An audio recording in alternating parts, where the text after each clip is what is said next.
What's up, everybody? Welcome to another episode of Jaygeons and Dragclarks. I'm your host, JC Slater. Let's go ahead and kill this vampire preppy. We're going to start off, everyone. Before the stream started, we did the recap for our players. We are getting straight into the battle with Strahd, unless you guys have anything else you want to say to him. If you don't, we will roll initiative. No, I'm good with my no means no comment from last time. Oh, no. Shit. Ooh. Alright. Getting down with my monsters and NPCs. What's her dex bonus? +4, that's pretty good. That's very good. That's not how math works.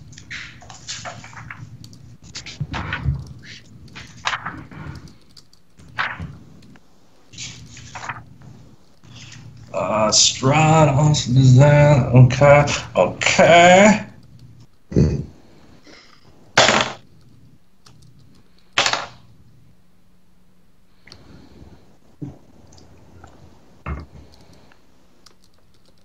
Strahd will be a 18. You know. Okay. 25 to 20. 22. Thank God somebody rolled good. 15 to 20. 15. Okay.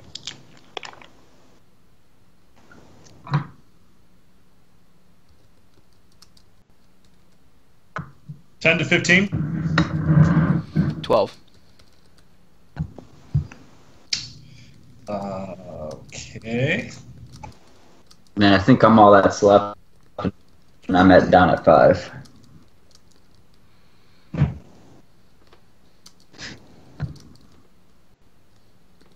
And that puts Irina at the bottom of the order. Did you roll for Esmeralda too? I did. Okay. All right. So that brings us to Hagrid going first.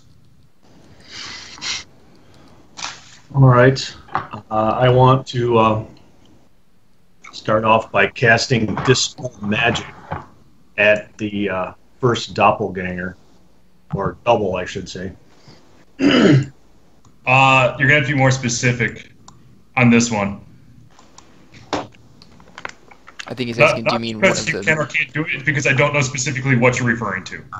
I think he's asking, Dad, if you wanted to cast it at one of the mirror images or the second Strahd. The first image that he pulled out of the coffin. Okay. Here's what will happen here. If you can sit there and name the spell that you're specifically trying to dispel, I'll let you roll advantage.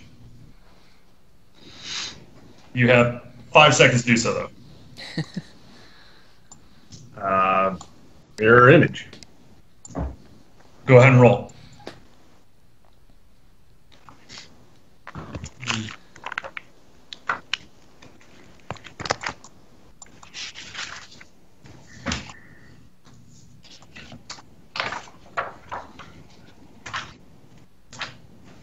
Making sure I get the spell magic right, because this will be super important.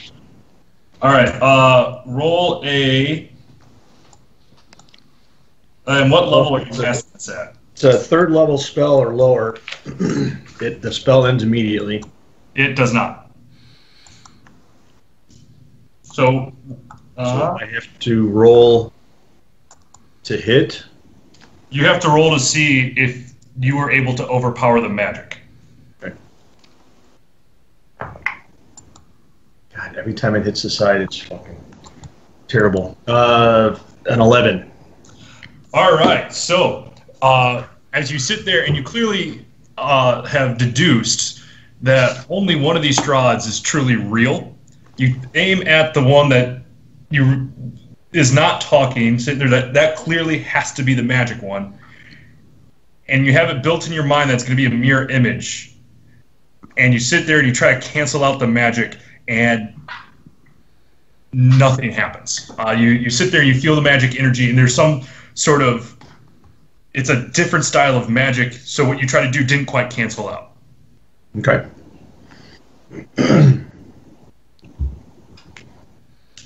Yep. Anything else? Yeah.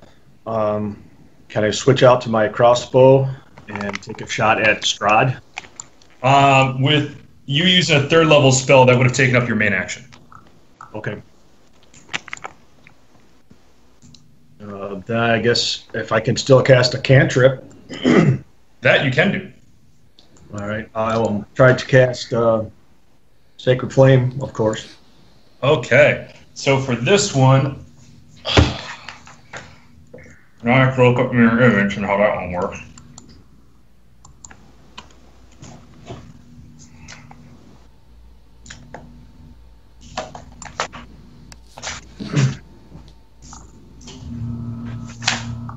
Pull the alphabet out, Batman. All right, so I'm gonna have you start off by which main Strahd would you like to target, main or number 2? Number 2 again. Okay, I'm gonna have you roll a d20 to sit there and see which duplicate of that one you're going to hit. 17. 17, okay. Oh shit, never mind. That's supposed to be me rolling, not you rolling. Oh, you just said to roll it to see which one, not to roll the I hit. did. I rolled, or I told you the rule wrong. So it's I roll to see which one you hit. Yeah, I thought we covered that last week. And that worked out better for you. Because I rolled a 2, which means you hit the actual, like you were not fooled by the Funhouse mirror image. So Sacred Flame now becomes the save. That's a natural 4, so it takes damage. Unfortunately, only 6 radiant damage. Only 6 radiant damage. All right. And then anything else? Feel like moving? Sure.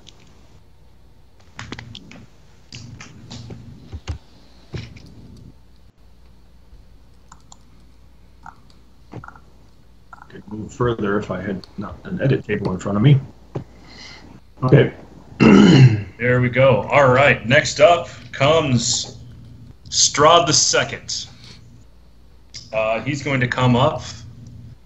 1, 2, 3, and then we'll spend a bonus action to cast Fog Cloud.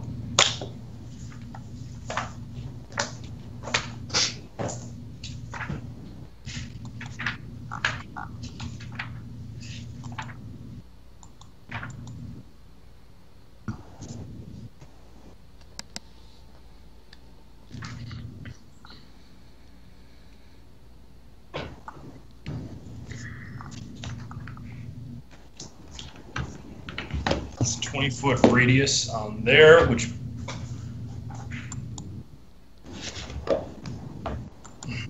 one, two, three, 4.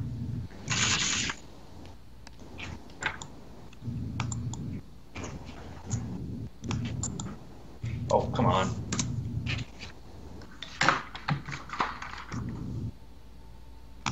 There we go. That's what I want. Is now covered up in fog, and then coming through here and is going to make your multi-attack at Levin.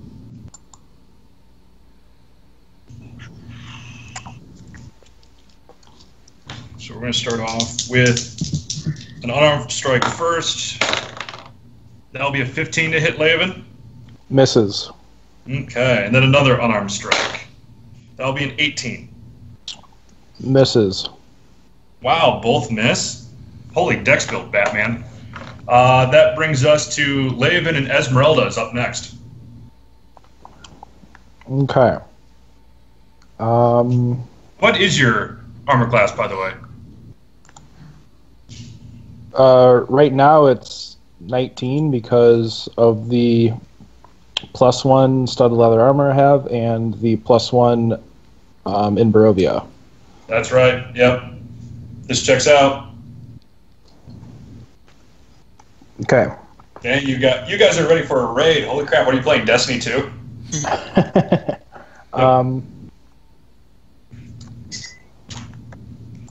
I am going to drink my potion of invulnerability.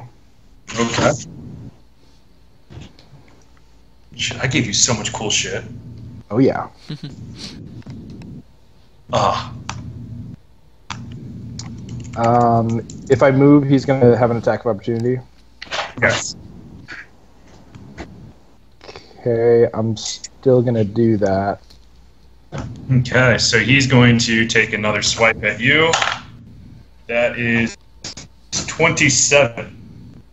That'll hit me. Yeah. And it starts off, however, you get resistance to all types of damage, so I guess it worked out, I guess.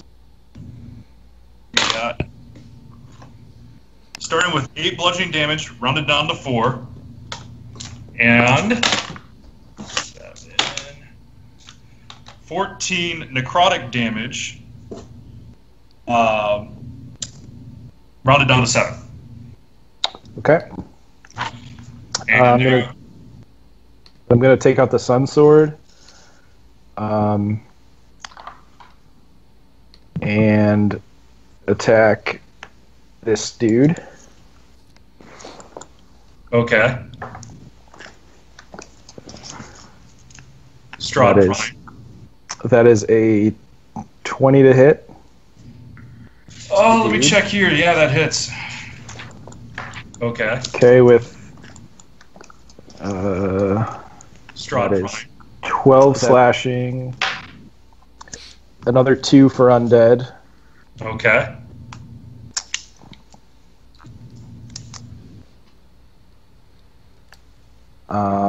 I'm going to then use my... I'm going to remember that I have Hunter's Mark and actually cast that. Here's your bonus action. Okay. So let's on mark him. that down right now.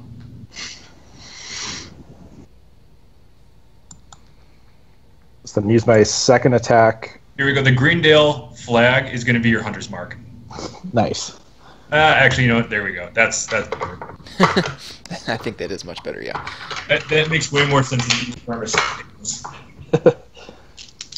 Yeah, so second attack on the same guy. That is, 13 to hit. 13 will not hit. And then I'm going to use my Horde Breaker. Wait, crap. I can't. Because it's 10 feet, not 5 feet. Yep. Okay. Yep, that's it. All right. That's going to bring up Esmeralda. She's going to charge right there. And is going to make a attack with her silver short sword.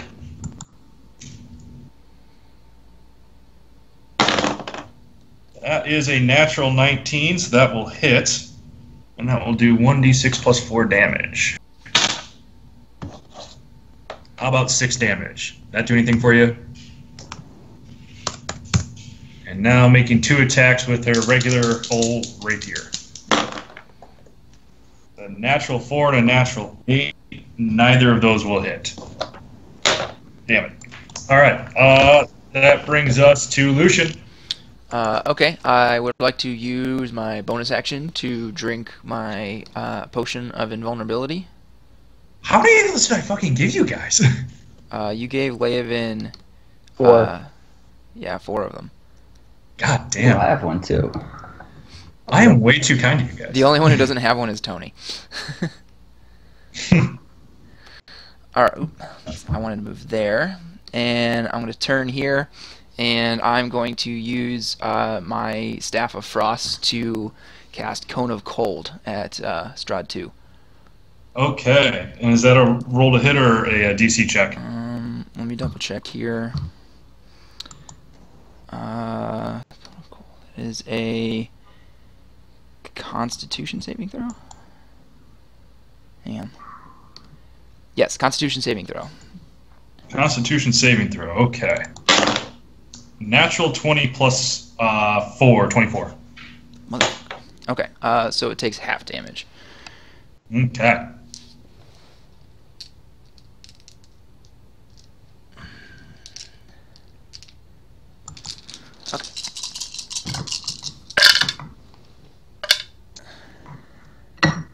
And you were attacking number 2 here? Yeah. Okay.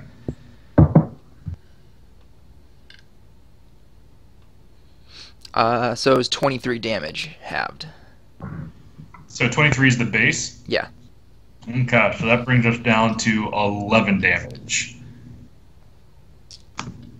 Okay. And then with the rest of my movement, I would like to bump there. As you do that, he had already burned up his reaction, so that's fine. That brings us into Hunter's Mark Strahd.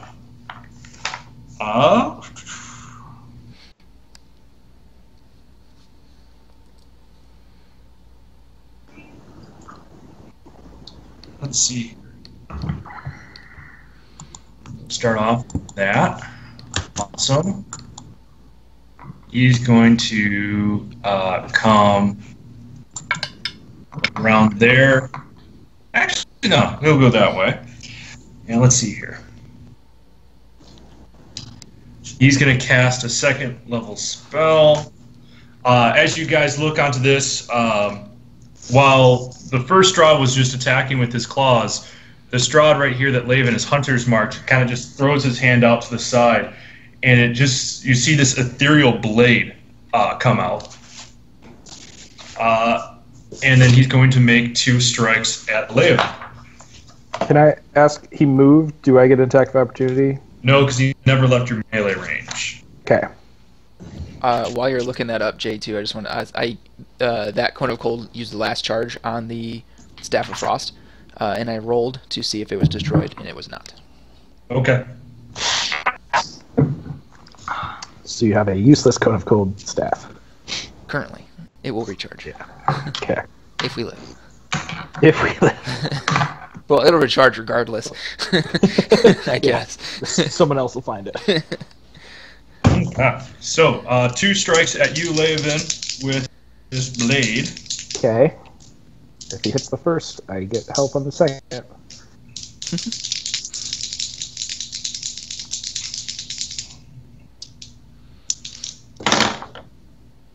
Natural 20 and a 14 plus 9, 23. So the first one obviously hits. The second, because he hit me, I get +4 on my AC, so that's a 23. And he got a 23, so still hits. Okay. Yeah. Alright, so that's 4d8 psychic damage in total as 2 2d8 rolls. First one is 10 psychic damage, and the second doubled, which will be 20 psychic damage, but your potion of invulnerability brings it back down to 10. Nice. And the second one will be 13 psychic damage, rounded down to 7. Okay. No, 6, rounded down to 6. Okay. Yeah, so that is his turn.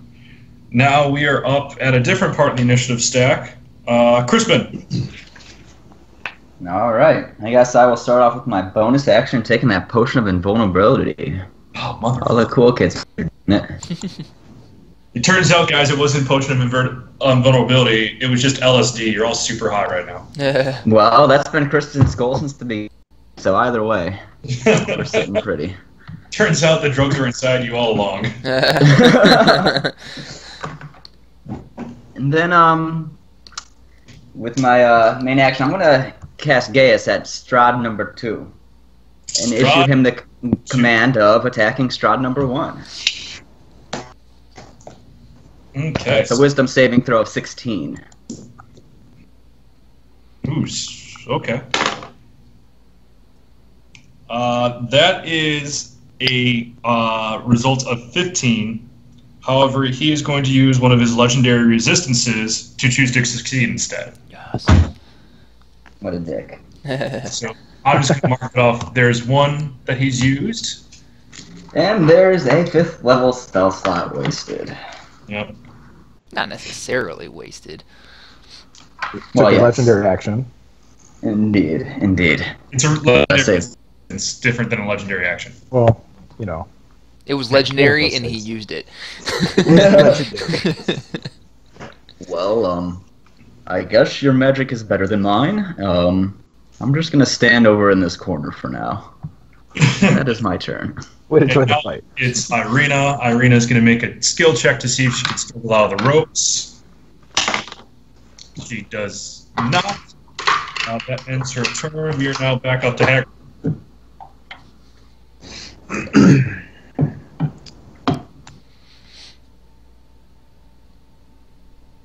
All right, I am going to move here. All right. I don't know why my hit points are.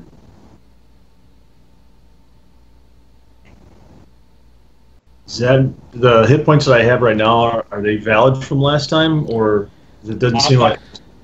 Let me check to see what you have.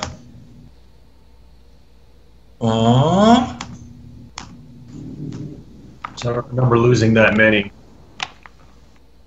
Did you put in the last of your short rest die that you used? I did. That brought me back up to my max. Then you should be at your max then. Okay. Yeah, Jay's just copying and pasting tokens, so like if you hadn't updated it before he copied it, then it's not going to be updated. That's why I was asking. Okay. Going to attempt to Mr. Strahd here. All right. Oh my god, I'm rolling so poorly with the mirror image. Yeah, you hit him directly. Roll the hit. All right.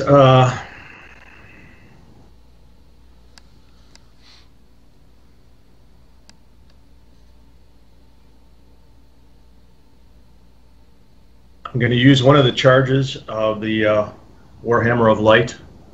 Okay.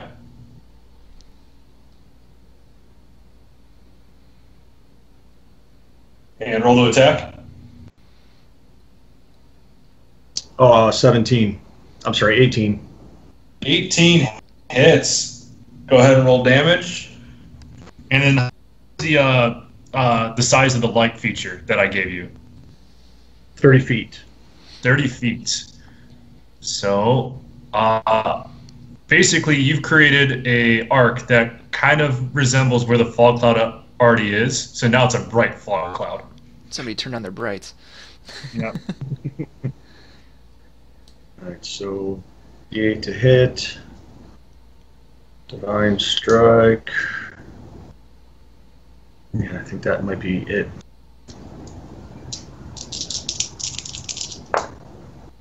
Oh, nice. Maxed out on both D8s. Nice. So that's 16, 21. Break it out for me. What damage types are they? 8 Radiant Okay. and 14 actually Okay. of bludgeoning. 14 bludgeoning? Yes. Okay. Sweet deal. As you sit there and you swing it around, you turn on the flashlight that's attached to the Warhammer of Light. And as that happens, you blind him right in the eyes. You just smack him right across the face with it. As you look up, what the bright light unfortunately would have kept you from seeing is like Strahd having to come up, crick his neck, and adjust his jaw. All done? No, I would like to use my bonus action to cast Aid on the 3 other members of the party that are actual players.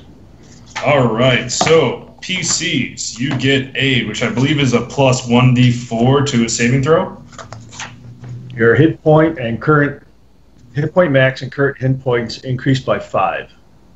Oh, okay. That's even better. Fuck yeah. Ah. Thank you very much. Nice. And that lasts for the next 8 hours. Nice. Okay. And then you're all done? Yes, sir. Now it's time for Strahd the Second. Starts off with the... Ooh, okay. What am I going to do here? Yikes.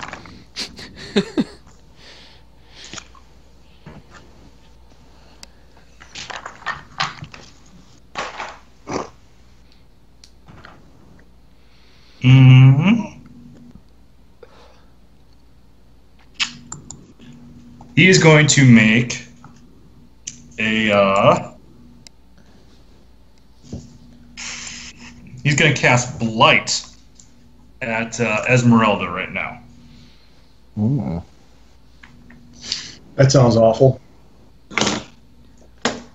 You know, I've never really had anybody go, it's like, oh man, that Blight is awesome. Or at least nobody I really wanted to know. Constitution saving throw for Esmeralda.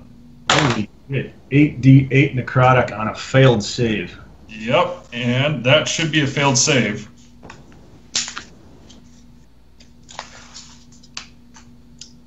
Yeah, that's an 8 on the save right there. All right, so 9, 15 on top of that 9. Or I'm sorry, 13 on top of that 9, which leads to 22. Another 12 on that, 34. And another 6 on that, 40 damage. Jesus. And how much HP does she have left? Esmeralda, on this one, you can see like the life force just getting sucked out of her from the Strahd, and it looks like she's barely hanging on. She falls down onto, like, she's starting to stumble a little bit. And I'm just going to mark that down there just so you guys know. It looks like that Moroccan soccer player that got a concussion in the World Cup match, and then their team doctor just came in and started slapping the guy in the face. Yep.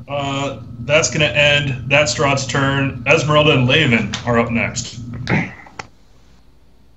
All right. I am going to Sunsword Strahd Prime again. All right. All right. 18 to hit.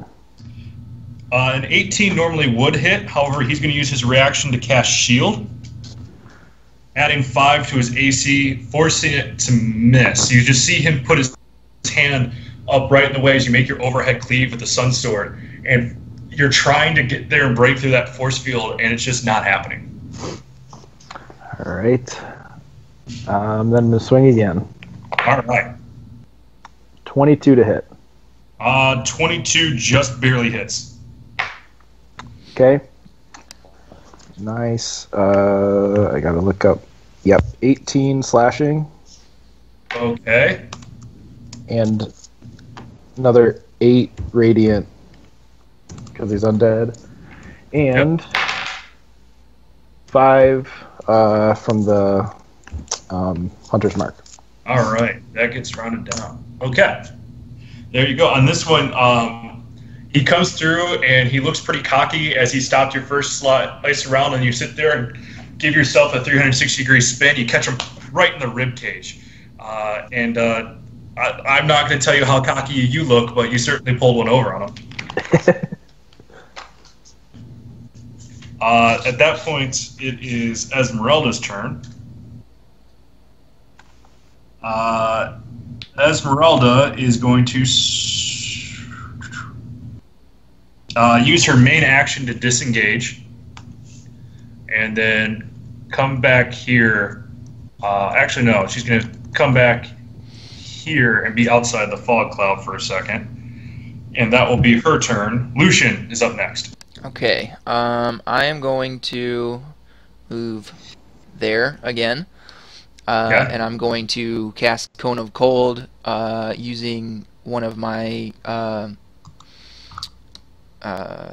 of Cold charges from the Vestige that I took, which will leave me with 5 charges remaining. Okay. So that is again a Dexterity or a Constitution saving throw. To Strahd Prime or Strahd the second? The second. I'm not shooting through Laven. It's too much out. And you said it was what? It's a Constitution saving throw. I believe the DC is 16. That's a 17. Okay, so it's half damage again. Yep.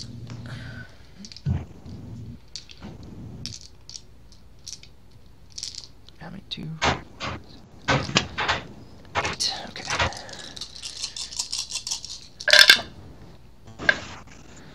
All right. Oh, nice.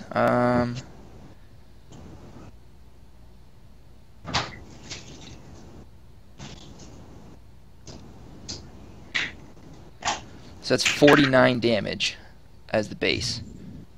As the base, so that'll bring us down to 24. Rolled much better that time. Okay. And then I would like to. So since I hit him, can I move away without provoking attack of opportunity? I usually say yes to that, so I see no reason to say no. Okay, so then I'm going to back up and move to Irina. And can I use my bonus action to help her get out of her bonds, or no? Would that just based off of the way that my headcanon comes in, and you're welcome to argue this, there's multiple knots keeping her hands bound and then tying her to the ceiling. Mm-hmm. It's going to take more than just a second to undo, unless you just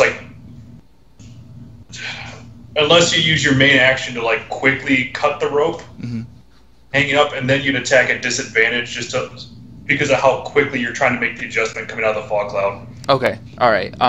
So what I'm going to do then is, since we're in this room with this giant fucking fire, I'm going to rip off my doublet and expose for the first time in a year of playing the actual studded leather armor that I'm wearing underneath.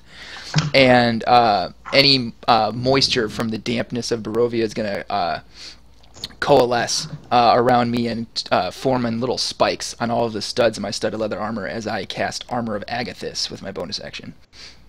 Okay. I can't see this, right? Because of the fog. Throughout this, it's obscured, and there's also light. Bright. You hear it, but you don't see it. Okay.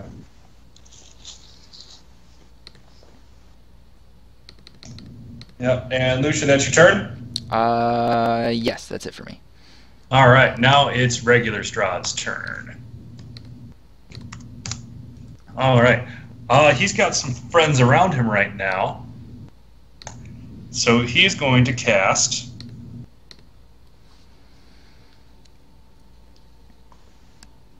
nothing. He's going to cast nothing. Instead, what he's going to do is use his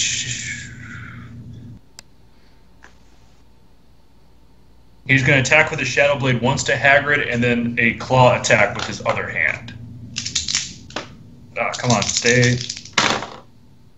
That comes out to be a 19 for the Shadow Blade and a 22 for the regular strike. All right, who was getting the blade? Hagrid, you're getting both attacks. Oh, okay. Yeah, they both hit. Okay, so we'll start off with the Shadow Blade at just 2d8 psychic damage. I'm going to use Stone's Endurance. Okay, so for that one, it's 11 psychic damage, and then roll to see how much you reduce.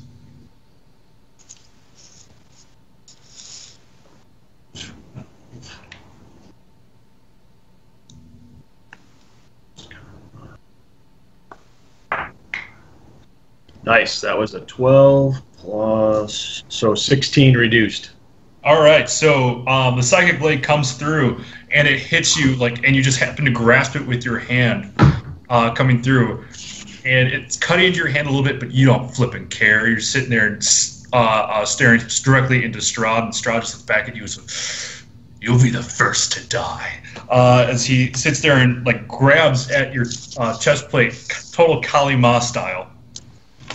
And then his unarmed strike is, for the first one, that's 12 bludgeoning damage plus 14 necrotic damage. And that will end Strahd Prime's turn. What was the first damage? So it was 12 bludgeoning and 14 necrotic.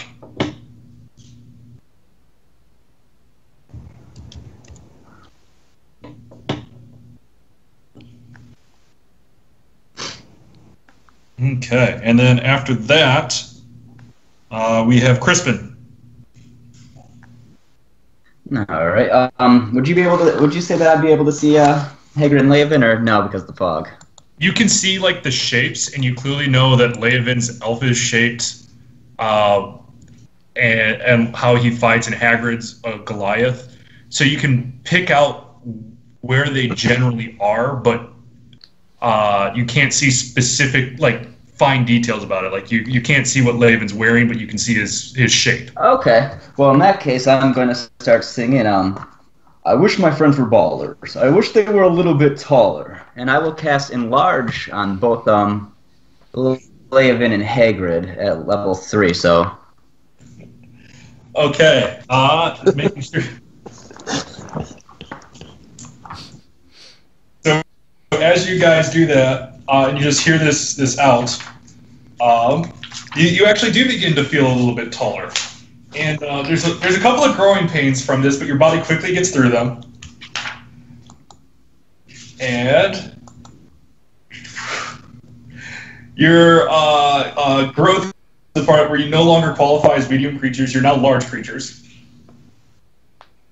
You get advantage on strength checks and strength saving throws. Your weapons grow with you, and any attack that you do does 1d4 extra damage. Nice. Because I'm assuming you're both willing to take that spell. Mm-hmm. Sure. Yeah. So, yeah, now you're a little bit taller. You're definitely a baller. Yeah, and Esmeralda's here, so you can call her. Nice. And speaking of, I'm going to go run over to Esmeralda and lay my hands on her for Cure Wounds. Okay. On the first level for my bonus action. Sounds good. And that is 7 hits back. All right. It looks like the color has returned to her face a little bit, but she is still not doing great. This is came to the hospital after getting shot and came into the hospital just after surgery for removing the bullet they were just shot with. Yeah. Yeah, that's your turn? Yep. Esmeralda's going to try to free herself again. That was an even worse attempt. And we're now back up to the top with Hagrid. Round 3, bitches. I want to grab a hold of the Hunter's Mark Strahd. Is that Prime? I don't remember. That is Prime, yes. Okay. And I want to... So the first thing that you'll have to do is roll an athletics check. You get advantage on this because of Enlarge.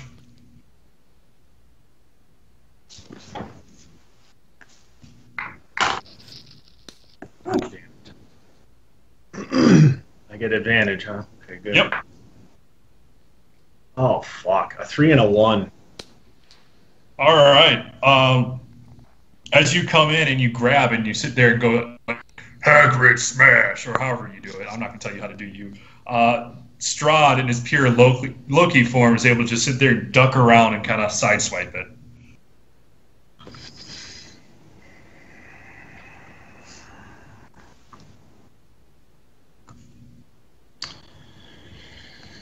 Isn't that awesome?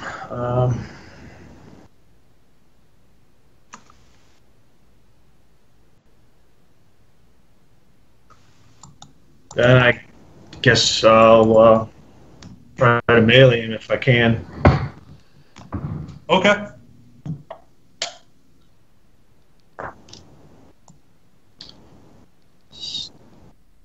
$24. 24 would hit. All right.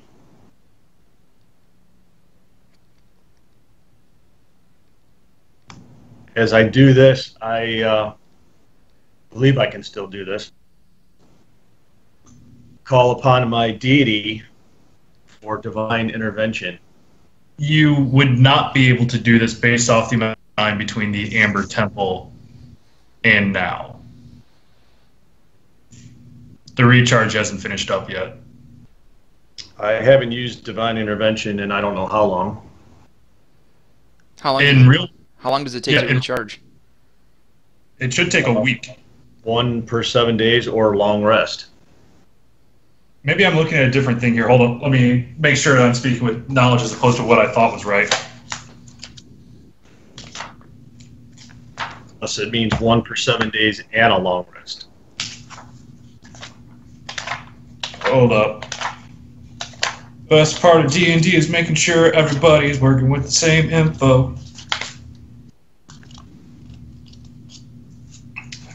Imploring. Yeah. You see, roll percentile dice. A week or a long rest.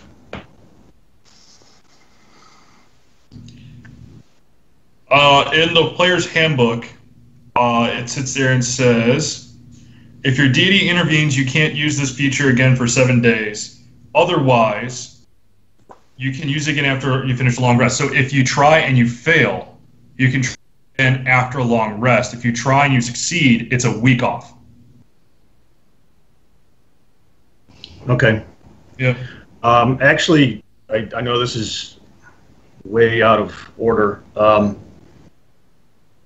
don't remember what I was going to do before is use inflict wounds. I don't remember having to grab a hold of him. No, that's a regular. Do that before. But I know that I said I wanted to grab him, but I meant I was just going to touch him to use the spell.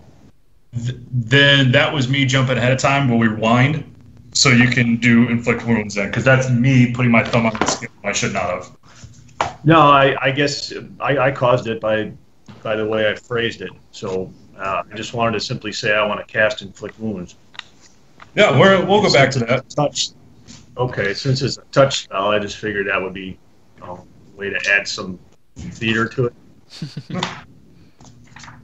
This is the fun part about not waiting for my player to finish talking before I start talking. It is equal parts your fault and my fault.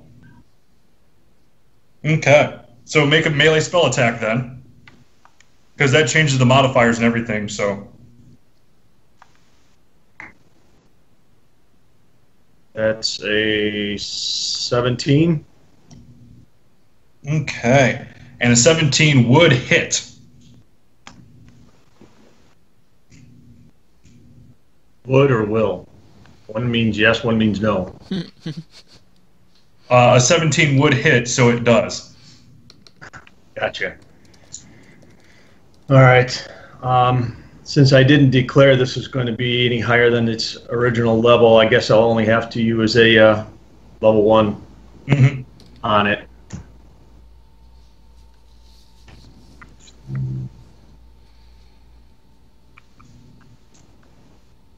So that's 3d10 necrotic damage.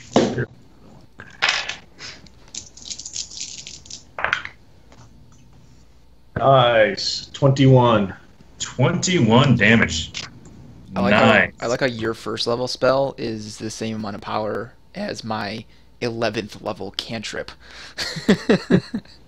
Like you've had that since the get-go, and I had to wait 11 levels.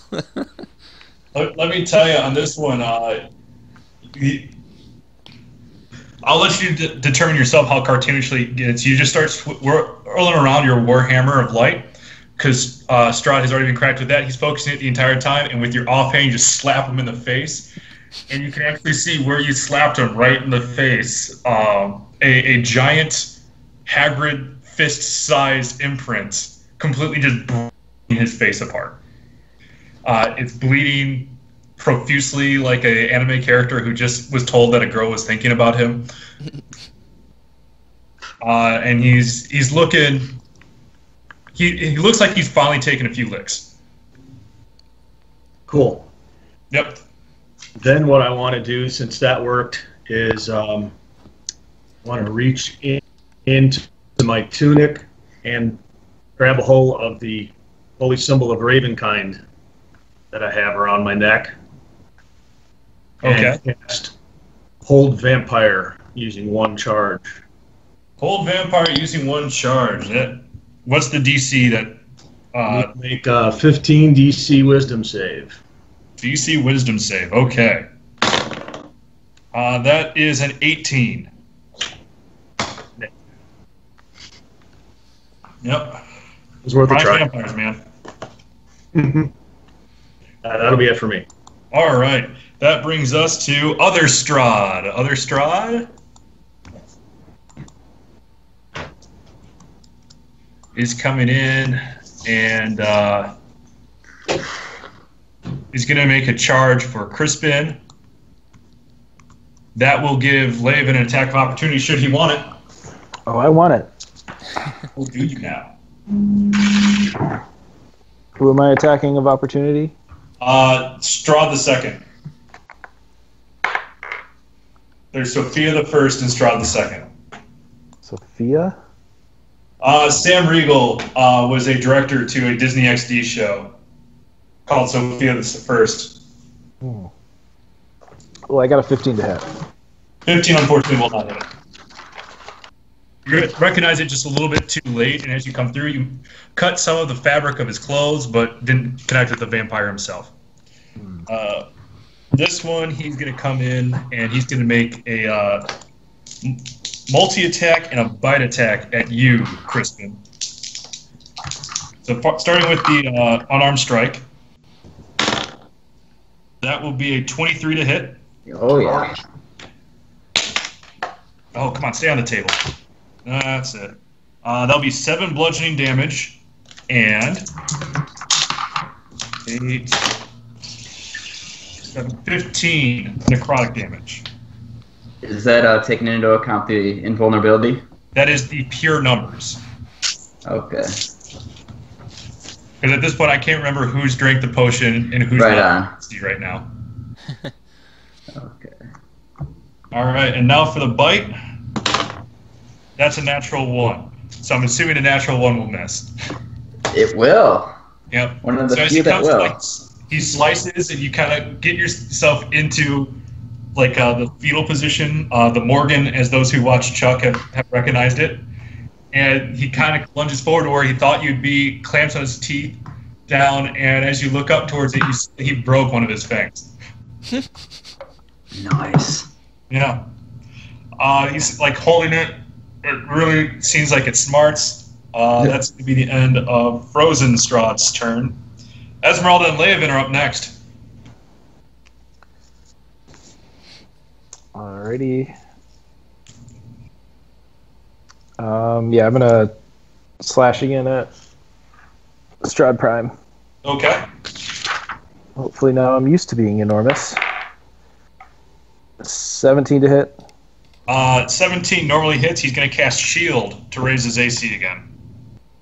This guy. I'm sorry. Just for everybody out here who's trying to listen to that, it sounds more like this guy. This guy. There you go. Okay. 21 to hit. 21. Based off of that, is exactly what you needed to roll to hit. Boom. Shooting vampire. 15 slashing. Okay. 3 radiant and 5 hunter's mark. Okay, and you added your 1d4 from being I Holt. did not. I'm enormous, so I get 4 more. All right. Strahd's looking like this is the first fight he's ever had that actually did not instantly go his way. Okay. You're all done. Really quick, I just want to interject and say that in the Twitch chat, the person who runs the Irina Kolyana Twitter bot came by and wished us luck and told us to kick Strahd's vampy ass. So far, so good.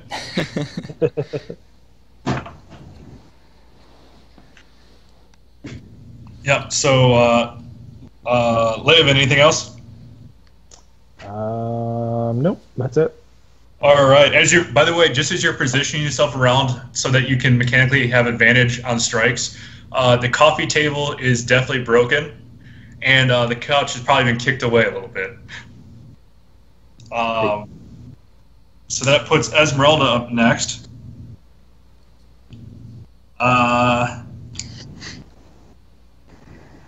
Esmeralda is going to cast Lightning Bolt at Strahd the Second. So many spells, so many spells.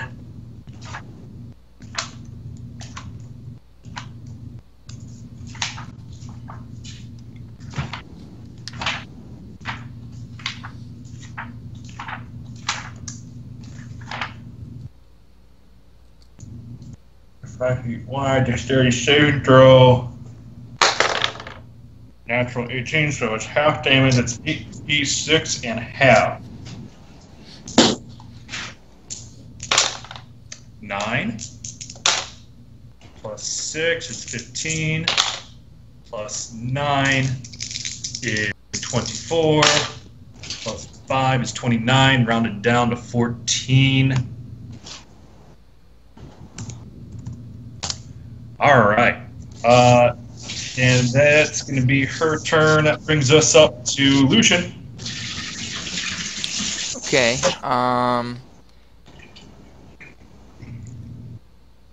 If I want to cast Eldritch Blast at either Strahd, is there any effect from being behind Hagrid or being in the fog on that? Behind Hagrid, especially with him enlarged, I'd say yes, you'd roll at disadvantage. Mm-hmm. The fog itself is not enough to make it so that targets can't be seen. Okay. It's that fine details can't be discerned, okay, especially with the lights on. Okay. So I would like to use my action. So whichever one's going to be more beneficial, or whichever way you want to do this, I'd like to use my action to lend the help action or to help Irina get out of her bonds. Like if it would be better for me to like cut the rope or whatever, I'll do that. Or if you want to have me just do the help action as my action, then that's fine too. This isn't for me to decide. This is for you to decide. You can sit there and hold your action to help her the next time she struggles, or you can just cut the rope and the DC goes way down. Okay, I will use my action then to cut the rope. Okay. Just go ahead and make a straight up attack roll against a rope. Okay. 16. Yeah, and roll sneak attack damage. No, I'm kidding. Yeah, as that comes down, you can see her like, while slightly distracted, up in the air just by a couple of inches. The rope comes down. She was able to like sit there and keep herself from falling, and all that's left now is her hands are bound. But it looks like in a position where she's already worked it, where she can slip her hands out. Okay. In that case, then I would like to. Let's see. 1, 2, 3. Okay. I would like to move this way, behind this Strahd here, Strahd 2. Mm-hmm. Oh wait, I used my action. Sorry, I want to back up then. I want to be right here in the middle. Okay. And use my bonus action to cast Eldritch Blast. All right, roll the hit. Okay. This one. All right, what is that again? I think it's a +8. Yeah, +8. Okay. So I've got a 16, a 26, and a 15. As he hears like the charge of your Eldritch Blast and coming through, this Strahd turns around, puts his hands in the air, and you can see that shield coming up again. The 26 hits, the other 2 do not. Okay.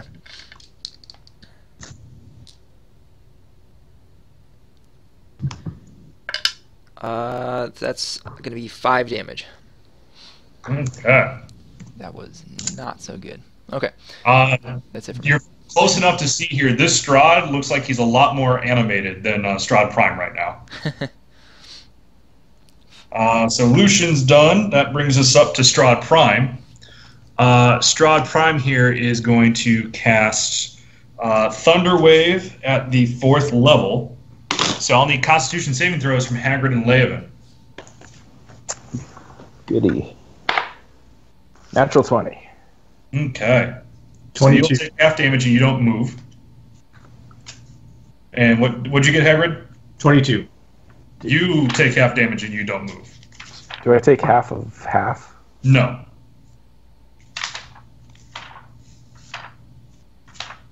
That'd be nice, huh? Yeah.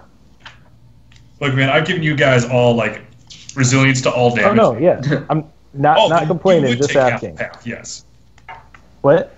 You would take half of half, then. Oh. Okay. Because you took the LSD. Yeah, that's why I was asking. I just didn't know if it worked that way.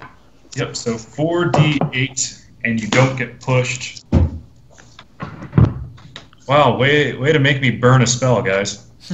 I am giant. You said it wrong again. I am giant. I am giant. And, dude, he was 4 points away from maxing out. Okay? So it's 24 thunder damage, halved to 12 for Hagrid, halved to 6 for Laven. I just want to look at him like he think he did something. Yeah, like, you know that moment when a kid, like, believes they're really proud of themselves and they came to the realization that there is nothing to be proud of? Hey, that's every day for some of us. And that's today for Strahd. Yeah, so that ends that Strahd's turn. And that brings us to Crispin. Alright, for my main action, I'm going to take 2 swings at him with my Greatsword of Greatsword. Sword of Greatswording, go ahead. That is 24 is the first, 24 would hit. and 16 plus. That's just one less, so I should be able to do the math. 23. Both of those would hit. With the shield spell still up, and he's got his attention focused on Lucien, you're able to sit there and like pop him right in the back. So go ahead and roll for damage. Alright. First one does 10 points of damage. Okay. Second one does 7.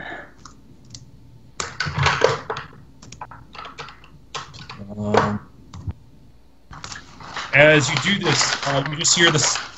You can't tell if the sword's speaking to you or you just speaking as the sword goes, "Hey, nice strikes, buddy. Way to go." Nice. There's some good LSD. That's the enchantment you put on the sword. It tells you every time you hit that you did a great job. It really is a great sword. And that brings us to Irina. Irina's going to try to break free from the hand wrap. And that's a natural 20. So on this one, it comes through, and it almost looks like she was never wrapped up at all if it wasn't for the fact that rope just exploded everywhere. So there is her main action, and then she's just going to like sit there and draw out her longsword, and she's going to hold her attack in case something comes by her. For right now. That brings us back to the top. Hagrid. All right. Round 4. Seeing as I've taken quite a bit of damage here, I'm going to let brains rule over brawn. I'm going to swallow my Goliath pride and also swallow my LSD. Vulnerability. As you begin to drink it, it's got this like kind of rancid, irony taste, but you can feel it as it slowly goes, like coats your esophagus. Everything here just begins to get like a little bit more resilient, except for your vision. Your vision stays normal, but now you're a giant, like you're like the Thing from the Fantastic Four right now, just with better skin. I'm a monster on monsters, basically what you're saying. Monsters on monsters on monsters on superheroes on gray skin. Yeah, and that enlarge lasts for 1 minute or until I break concentration. So. Yep. I think we still got like what 5 more rounds of it before. You've got at least 8 rounds because you cast that after I drink my potion. Oh, Yep. Nice. Yep. All right, and so that was my bonus action. So for my main action, I want to try to melee Strahd Prime again. All right, roll to hit. That is a natural motherfucking 20. Yeah. And he's going to use his legendary resistance, but it doesn't apply here, so just go ahead and roll damage.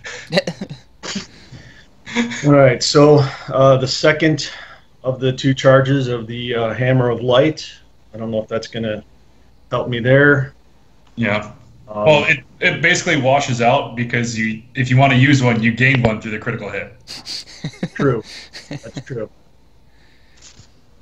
All right, so 1d8 for... And let me tell you what, you poked the flashlight in his first eye, now it's time for the second eye. Right.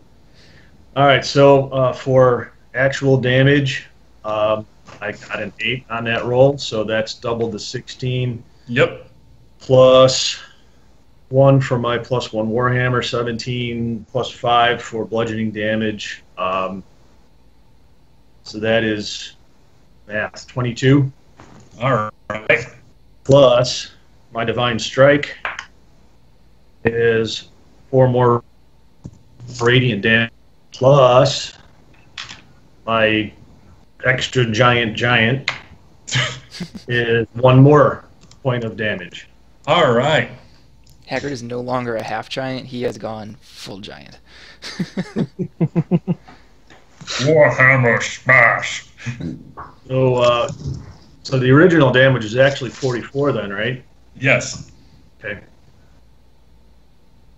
Yeah, and this one comes down. It's you smash it, and as it comes through, like Strahd just by half a chance is able to catch it, but he's too weak to do anything against your giant Goliath muscles. You're like instead of a half giant, you're kind of just a double Goliath now. And as you sit there and lift up the Warhammer, it's super bright, but you can actually see that Strahd was beaten about 4 inches into the ground, still standing.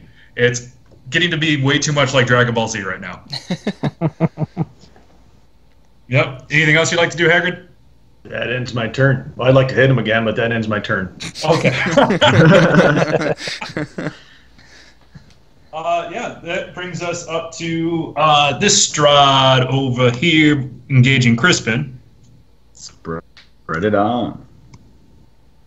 And this Strahd is going to sit there and he is going to make a attack at you.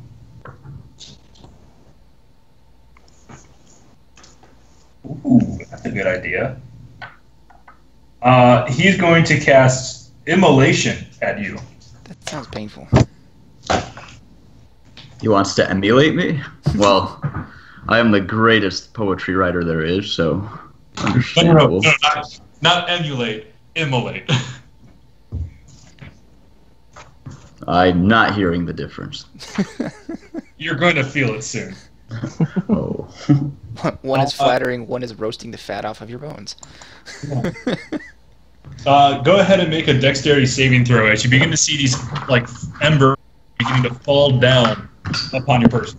If there's one thing orcs who play music are known for, it's dexterity. Holy shit, they are. That's a 17. A 17. Wait, is this a saving throw? Yes. Then it's a 20.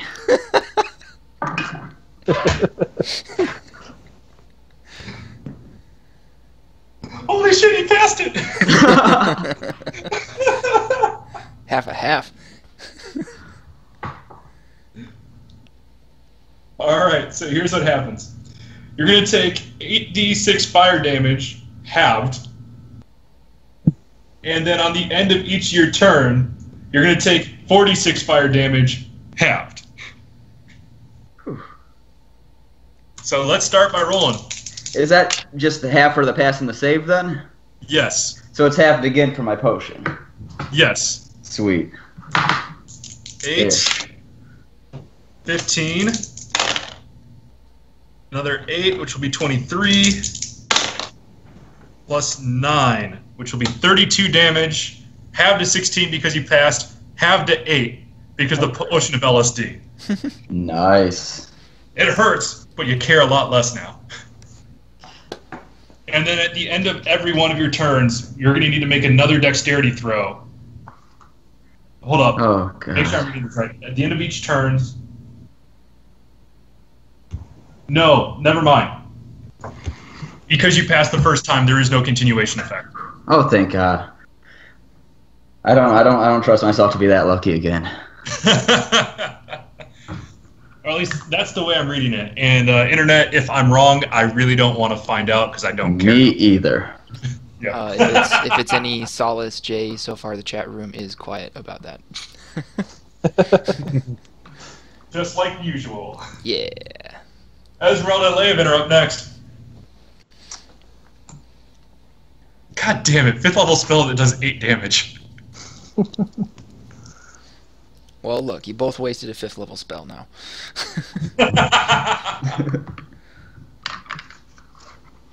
Alright, I'm gonna keep hammering away. You're using your Hammer of Peace? Oh, I should use that.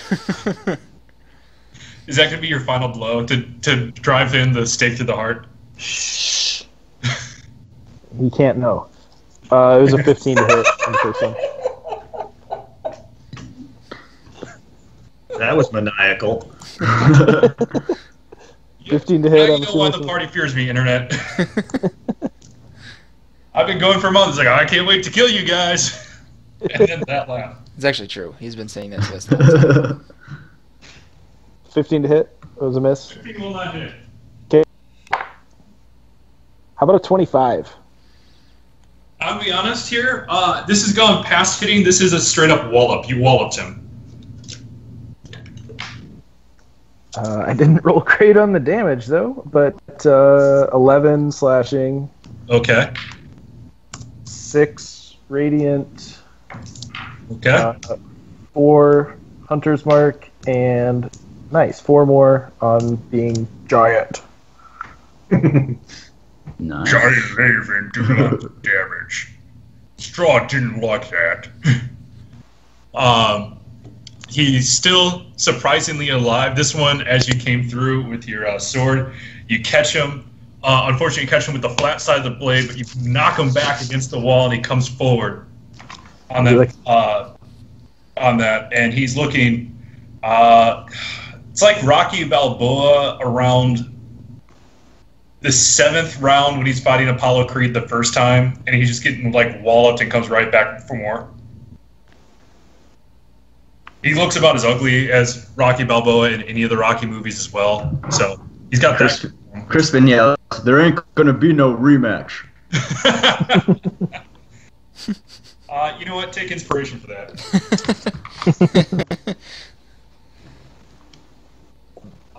Liv, anything else? That is both my attacks, and I like standing over here. This seems like it works. All right, that brings us to Esmeralda. Esmeralda is going to come around here, re-enter.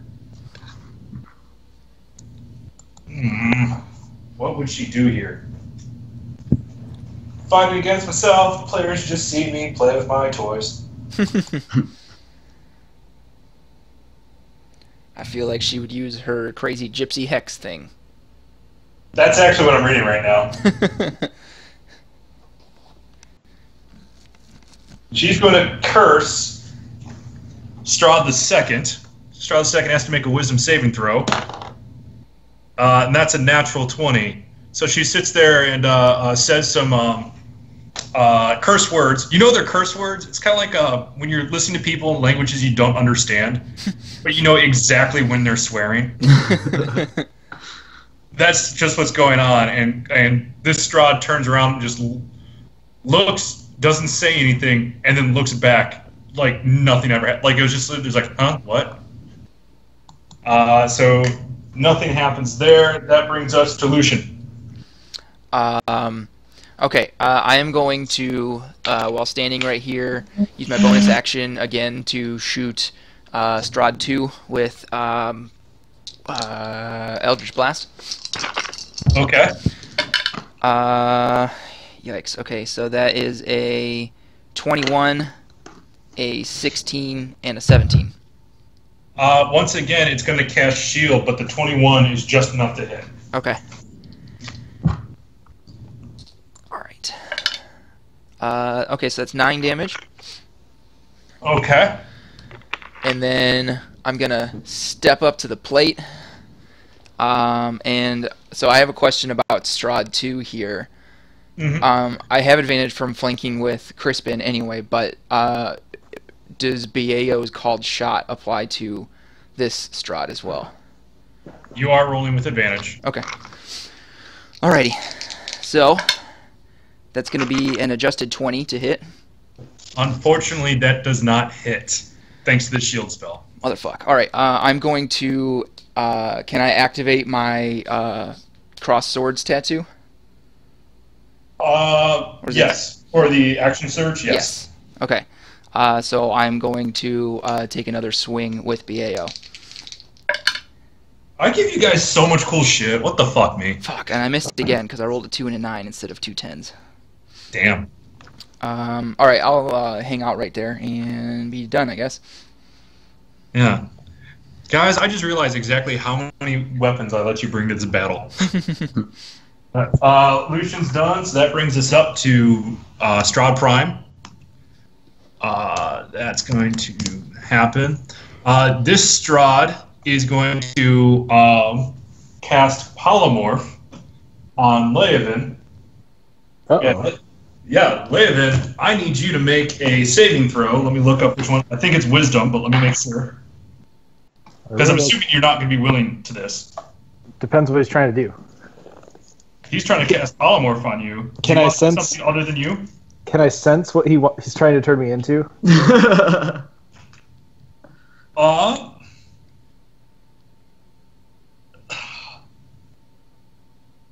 Hold up 1 second.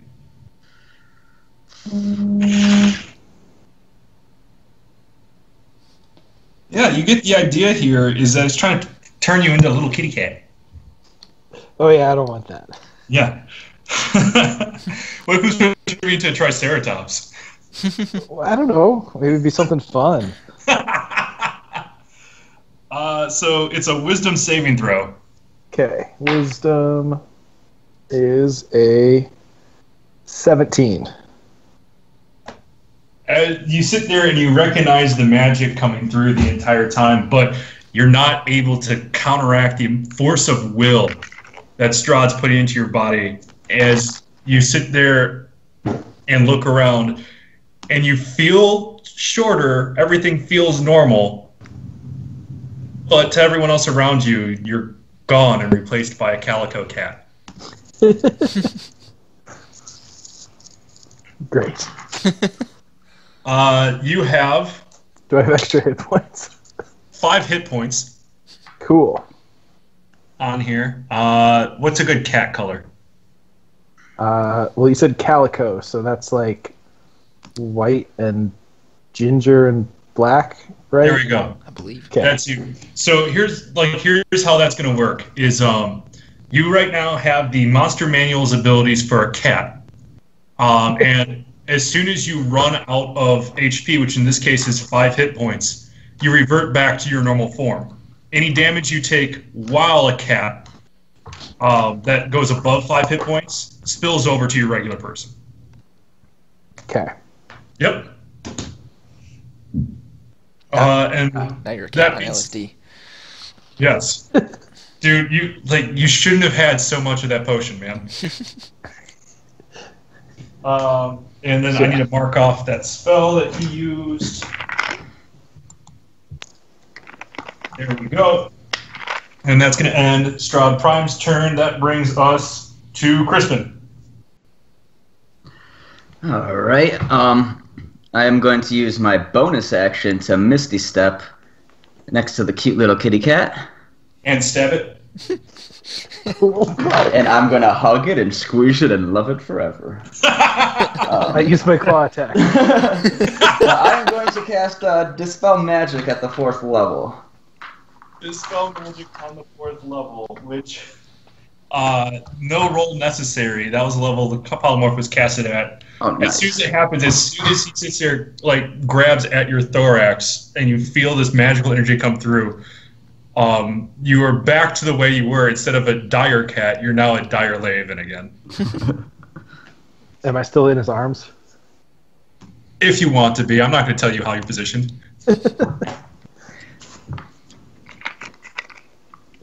I mean, he picked me up. I don't know. Yeah. How'd you pick him up? Kristen? Oh, I'm cradling him as if he were my loot. It just happened. You just see the cat, which already started off bigger, continually get bigger and bigger and bigger. And eventually you're holding this giant half-elf in your arms, and somehow you still have the strength to hold this in a pretty inopportune position. How big is a dire cat? Like a Labrador? It's not quite the size of a panther. Maybe halfway between a regular cat and a panther. It's like a Labrador. I guess I will say, you're more fun to hold the other way, and I'll set him down.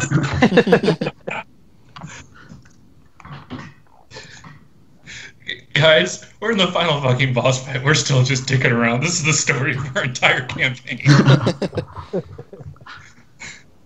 Alright, anything else you want to do, Crispin? No, but I'm gonna remember that polymorph spell and how good he looked as a cat for later. Alright. Brings us up to Irina. Irina will step into the fray. Comes in right there.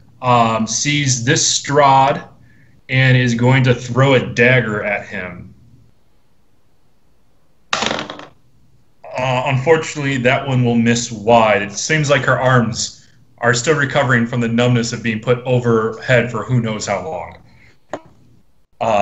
That brings us to the top of the order. Hagrid, round 5. Let's fight.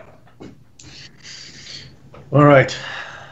I pick a spot right behind Strahd Prime, like right there. Yep. To create a 10-foot wide radius that is clear of myself and Laven. Good thing he doesn't have fur right now. He could get singed. And at the 6th level, I want to cast Flame Strike.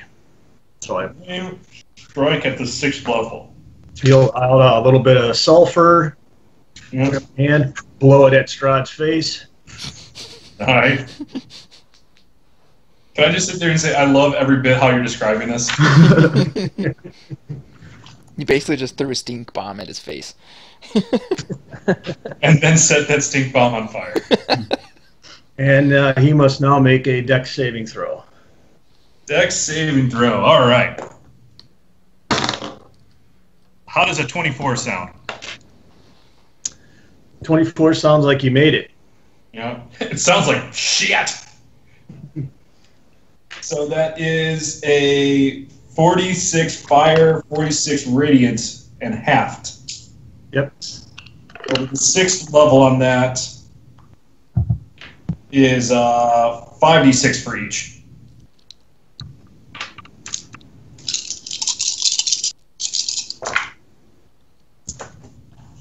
Math. Okay, 6. Math is a really cool thing.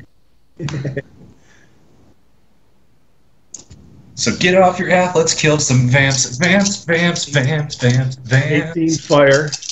Okay. and 22 radiant. So 9 and 11. No, because those weren't halved. Oh, they were halved. Never mind. Because he passed the save. So, reverse math. It's like subtraction, but better. As this one comes through, as you sit there and in your hand, you had a little piece of like tinder that was on fire. You hold it out, and you take the sulfur in your other hand, just blow it forwards, and it becomes this like giant holy flamethrower that starts at the bottom and works its way up into the heavens. And Strahd just comes through, and you can just see at the end of it how much soot's on his face coming through. It's like a Wile E. Coyote whenever one of his acme traps fails. Anything else you'd like to do?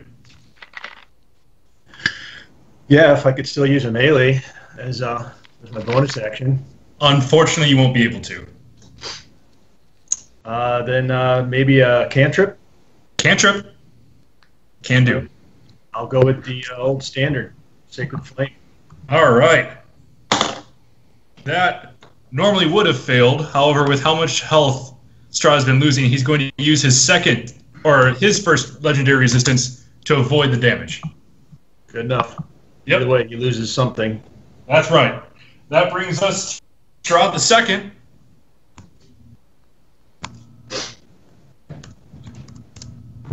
A much healthier looking Strahd. He's going to come in and cast. There's not a lot that he's got left. He's going to cast Blight against you, Lucien. Okay. What I gotta do then? Yeah, Constitution saving throw. Oh, I'm not good at those. All right. That's an 18. 18 just met, so you take half damage here. Woo, half. Mm-hmm. You fucks. 7, 14. That's 13. So that's 27. And that is 36 damage. Halved to 17. Halved again to 8. Wouldn't it be 36 halved to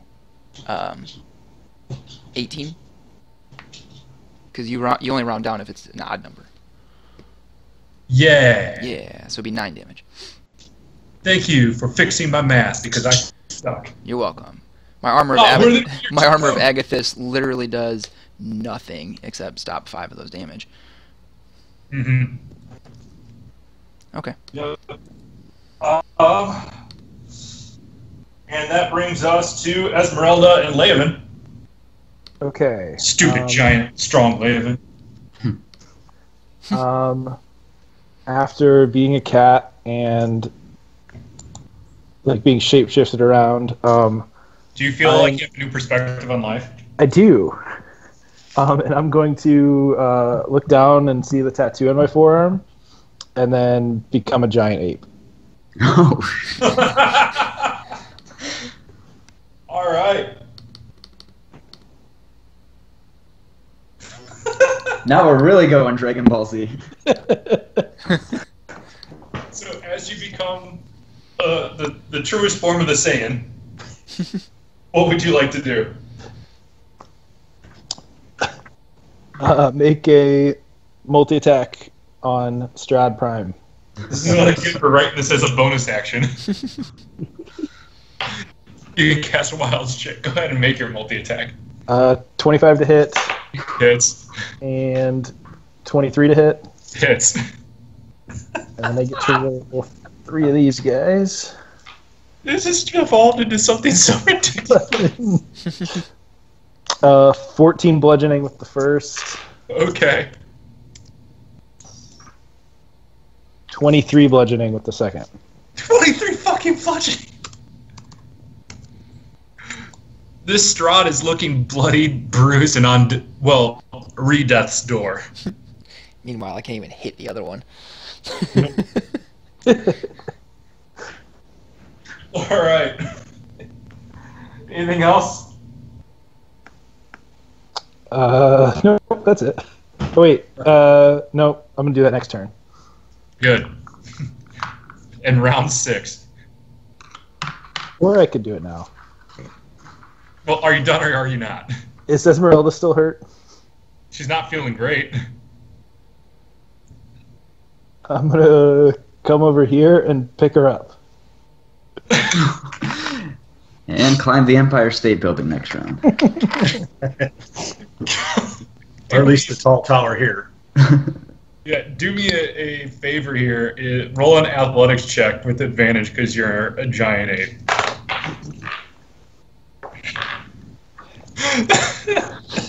And all my plans go awry.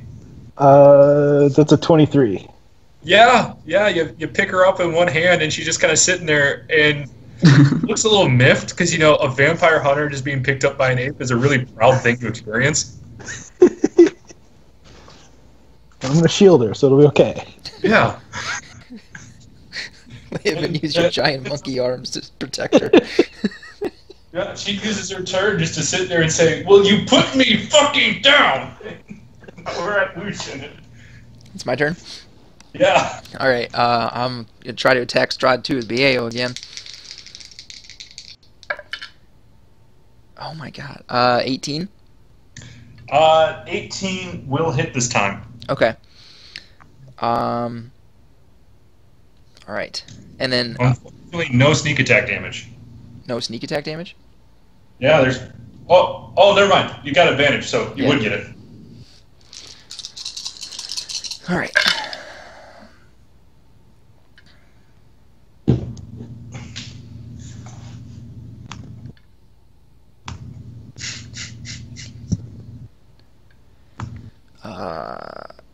Okay, so that's 25 plus... Why is that still there? Okay. So that's 31 damage. 31 damage, okay. As this one comes in, as you make your attack with BAO, normally when you're slashing, you can feel like the flesh be cut into. It seems more like you're chipping away at something than actually slashing at something. It feels like this is not typical flesh. I don't know. I'm going into my Turd Ferguson voice. I don't know. Yeah, but anything else you want to do? Yeah, I'd like to sort of back up, take a step back, join this line of people, and shoot off a one of them their Eldritch Blasts at him. All right, go ahead. All right. Well, one of those is a natural 20 right there. And then I've got a 12 and a 14. 12 and a 14 will miss, but the natural 20 naturally hits. All right.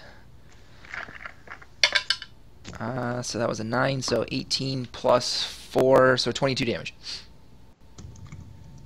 That one just blew a giant chunk off the shoulder, and you see absolutely no bleeding here.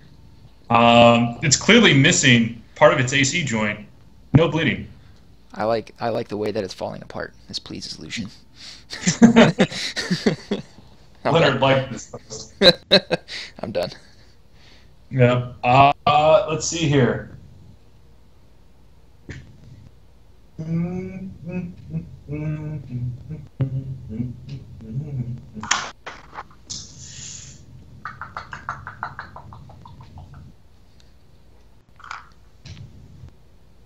Just a little out of game while Jay's thinking.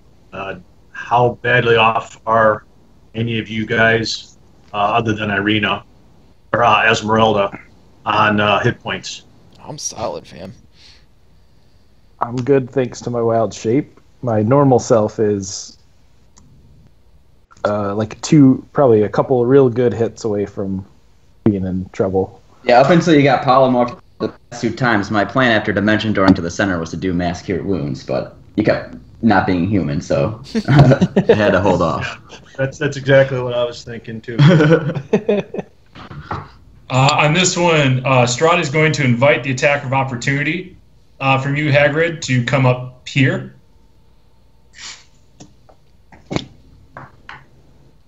Oh, that's a crit fail. All right. And he's going to cast Lightning Bolt all the way down this line here. So Crispin, Lucien, Irina, and Esmeralda will need to make dexterity saving throws. Does she, even though she's in my hands? It's a 5 foot wide line, so yes. Okay.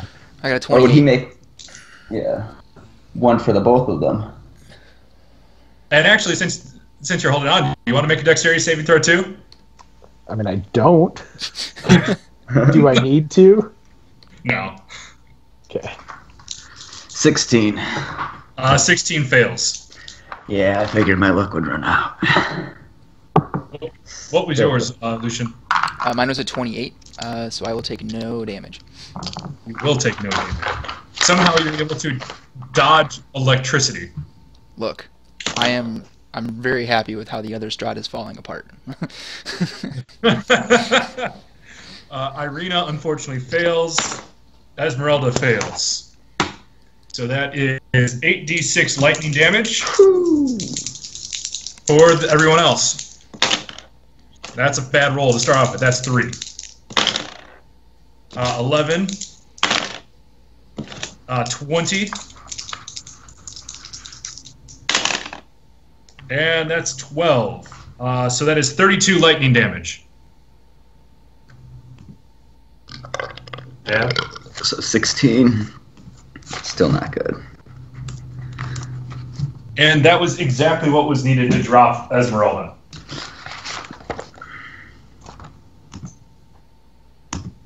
She should have just come with me. She did. It just... died in your arms. Yeah. Laven, roll a common sense check to see if you cast Shocking Grasp on her. Oh, no, you passed. You knew it wasn't you. Does she automatically die, or...? No, she's unconscious. Okay. Yeah. For her to automatically die, something has to deal 164 points of damage to her in a single hit. Ooh. Yep. Let's see here. That ends that Strahd's turn. That brings us to Crispin. Okay. I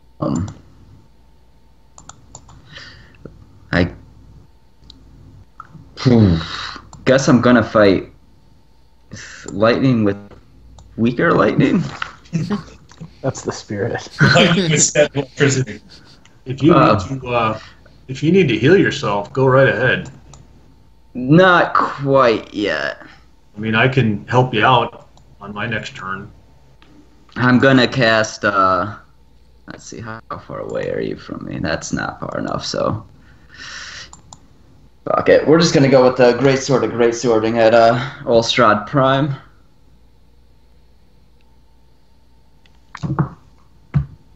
That is a 16 plus 7 is 23. 23 will hit. Okay. Oof, that'd be 6 damage. Okay. And I am going to Misty Step the F away from there and go by my friends where it's safe. All right. That brings us to Irina's turn. And Irina is going to have nothing that helps with healing.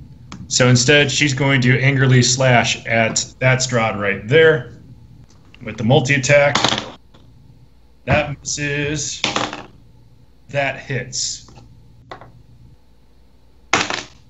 And that will hit for 8 damage. All right. That brings us back to the top of the order. Round 6. Hagrid, fight! All right. For my bonus action, I want to try to use the symbol of Ravenkind once again to paralyze the vampires. So, I'm sorry. What? Hold vampire. Okay. The symbol of Ravenkind. Yep. And which vampire? Actually, both. It's a 30-foot radius. Okay. Oh, come on. Stay on the table. That is a 23 for Strahd Prime. And that is a fail for Strahd the second, and he'll burn up the second of his legendary resistances. Nice. Cool.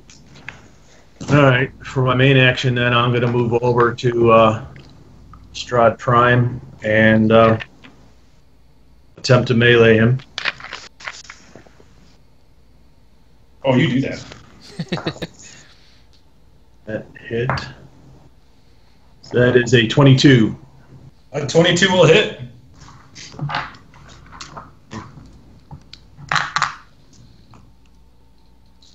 2 8s.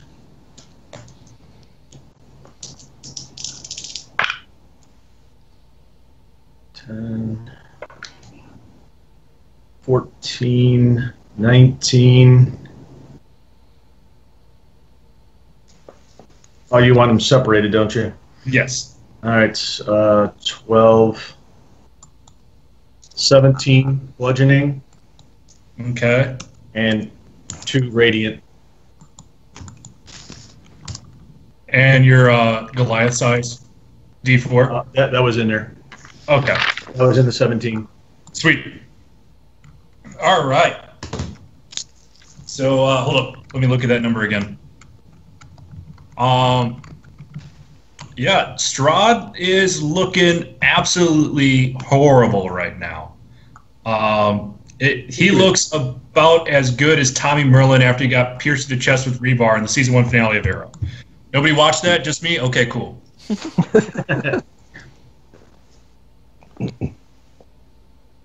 Yeah. Anything else you'd like to do, Hagrid? Nope, ends my turn. All right. That brings us to Strahd the second. All right.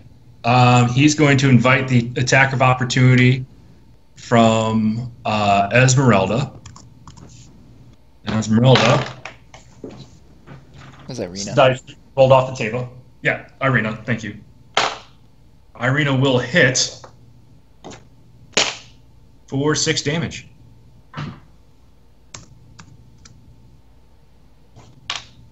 Man, if only Irina sat there and went to the Amber Temple and got all that cool shit. This Strahd is going to make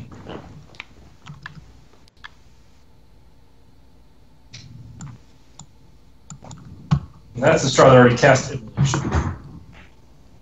So he's just going to make strikes at Hagrid, realizing that this is the first. Wait a minute, I just realized what you were doing. He's paralyzed. No. He used his legendary resistance to stave it Oh, off. that's right. My bad, sir. No, you're good. You're good. I'm okay with making sure things are right. He's going to make 2 attacks at you, Hagrid, realizing that you are posing the greatest threat in the tank / DPS / anti-vampire / absolute badass. It sucks being great, doesn't it? That starts off with a 13, which is not going to hit. And that's a natural 20. So that starts off with 3, 6 plus 10 bludgeoning damage. Halved to 5 because of your potion of invulnerability.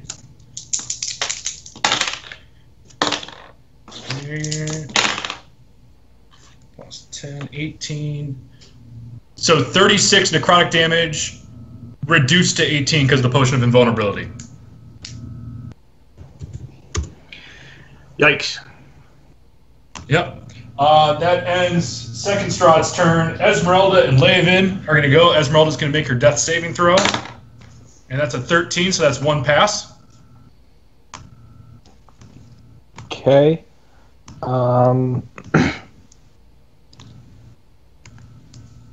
I am going to set as. Monkey CPR.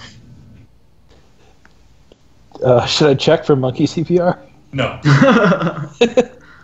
I want to set her down here, like in the corner, Okay. so she's safe and out of it. Yep. And then I'm going to jump over here and pound I'm on only this going to let face. you jump over there if you make the sounds as you're going through. Got him. Are there any barrels you can throw at him? I look for Strahd's not a barrels. plumber. He hasn't angered a monkey in any way. I'm still gonna look for barrels. Yeah, whatever. Yeah, you guys found all the barrels when you got the sun sword. Damn. You're right. And that's what put the idea in your head. It is. 28 to hit with my fist, That hits so hard. and then a 13. That one will miss. All right, the one that hit so hard. Like, we're back into walloped range. 17 bludgeoning. All right.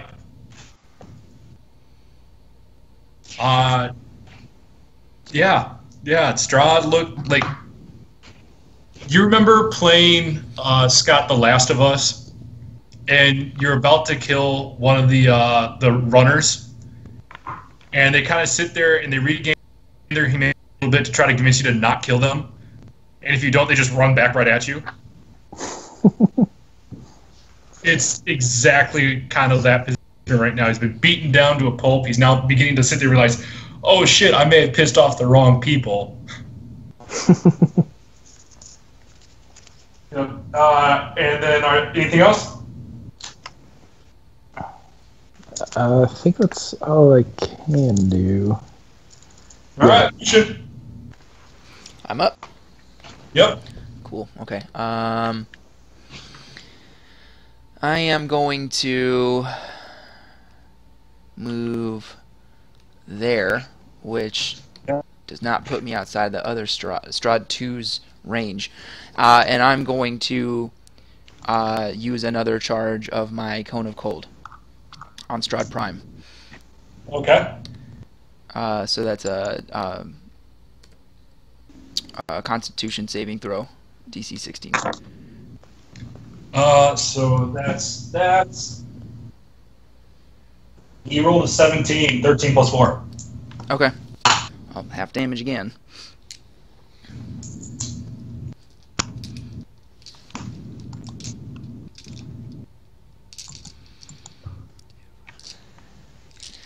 One of these times I'll actually remember how many I've grabbed. Alright.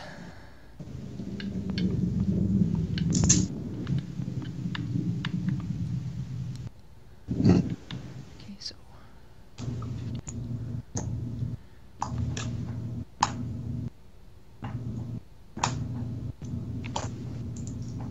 61 damage. And that's the base. Go again for Fudge. 61 damage as the base.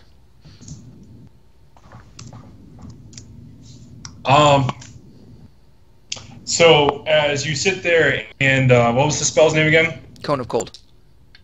Yeah, as the Cone of Cold comes in, you just stick your hand out from there. Do you have any badass shit you want to say? Because you just killed Strahd. Yeah, I do. I'm gonna step in there and I'm gonna put my hand out and I'm gonna say, "Hey, Strahd, cool it." Wow. Just for that, he lives with 1 hit point. I'm kidding. Monkey face palm.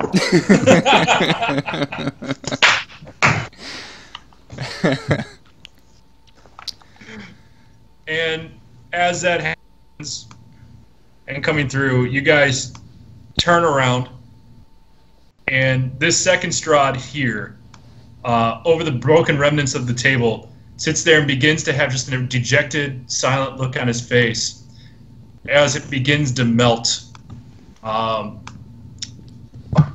Irina comes, steps closer to it, looks at the puddle, and just sniffs it, and goes like, "That Strahd was a fucking snowman." It's water. Can I use my bonus action to use BAO to shatter the frozen Strahd? Yes, sure. You know what? Roll a D100, and that's gonna let me know how many pieces it shatters into. Okay. Roll high. 83. 83 separate pieces. Ooh. Can I take a piece of Strahd for the road? It will melt quickly. Oh.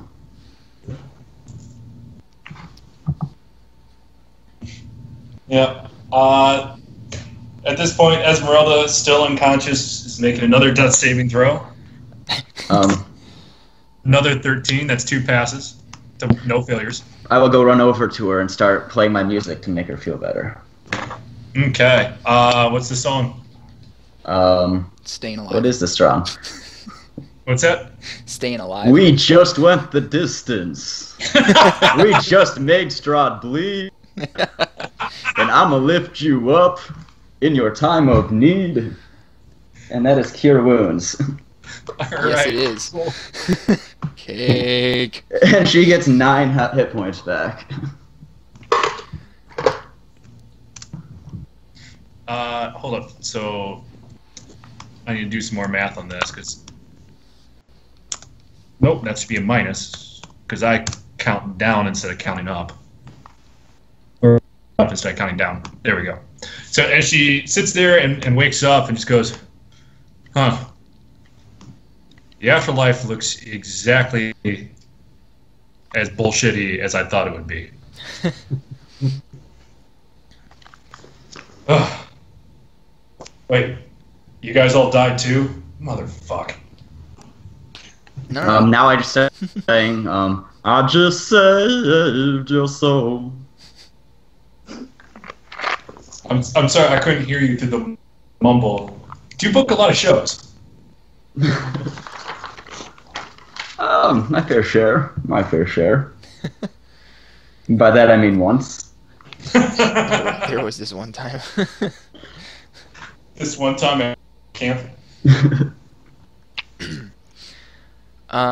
So now that Strahd is dead, is he turning into mist like the other vampires did? Slowly. It looks like the normal process here has been outrageously slowed down. Is there anything left behind in his shattered remains?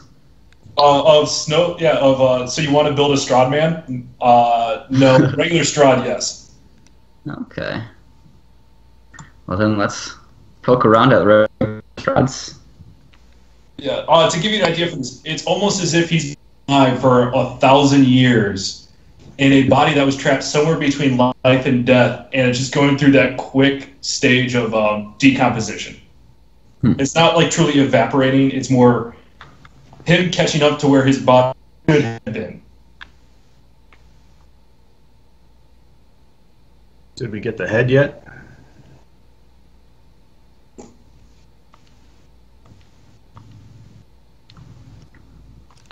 Not yet. Was it going to continue to? I mean, is it still going to be recognizable as Strahd by the time we get it to the play hunt? I don't know. I mean, it's worth a shot.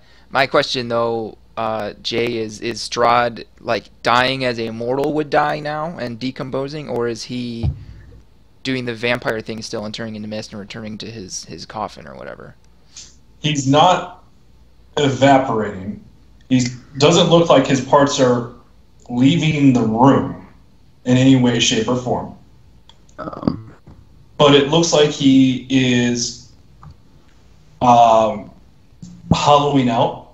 For those of you who have played Dark Souls, particularly Dark Souls 3, it's the difference between someone in their human form versus their husk form. The features are becoming a lot sharper, a lot more severe around his face. The skin is getting more and more leathery. Well, have we destroyed his coffin yet? Nope, you haven't done that either. Should we go grab that and throw it into this nice big fire down here? Just to be safe. I was probably just listening. Yeah, better be safe. It's getting a little cold. I think it feels nice. No, I'm gonna attempt to break it up into pieces and. All right, Dinky, you big lug. Go throw it in the fire. Oh yeah, that's right. We got a giant ape. Yeah. Let him do his thing. I was gonna watch you do it and just laugh. Yeah. So what do I have to do to break it up into firewood?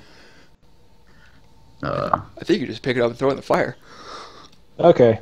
I'll pick it up. Where's Leia? I'm right here. I heard that as.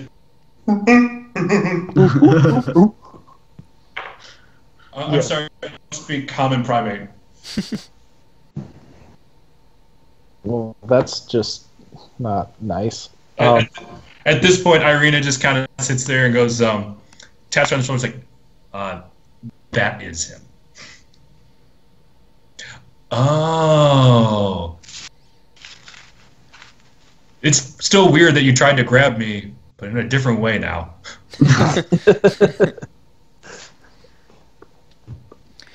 I would like to. I don't want to. My daggers are very not good. I guess I'll try to use BAO to carefully, like, separate Strahd's head from the rest of him, especially as things are thawing and he's decaying. I don't want to destroy the head. Yeah. As you do that and you carefully go down, instead of having you roll a hit to see how you do, you're taking your time. You're really paying attention to the process. We're going to call this a taking 20 event. Okay. As Tony comes in with AS and sits there and goes, yeah, I think we're kind of done here. There's a whole bunch of people in some of those Bellevues from the Abbey running around, and then they all just dropped at once. So I think either you guys were dead or he was. I'm glad it's him.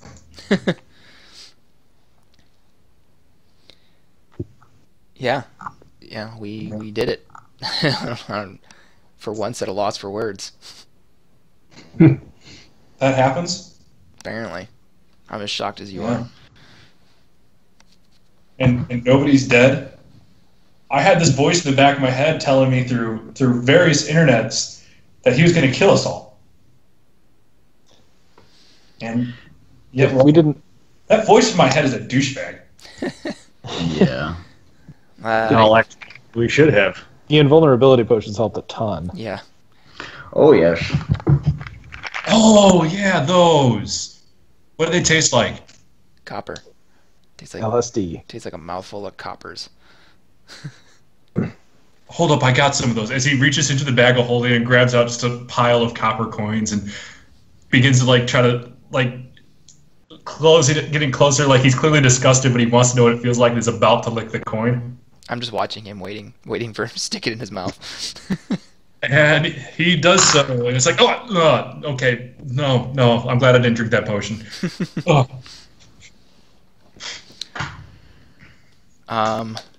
So I look to Irina and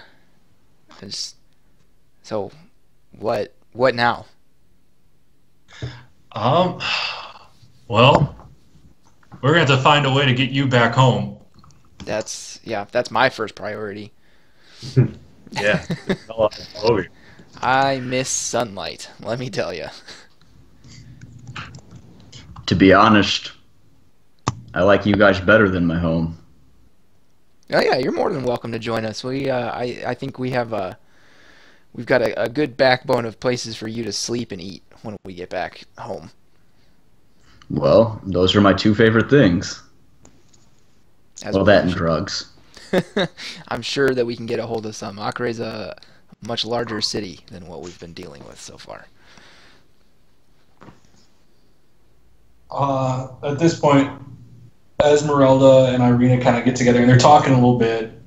As you guys over here, they're talking about the power vacuum that has just been created and how to sit there and keep the peace in the regime change, and who are possible candidates to take over the interim rule of Barovia.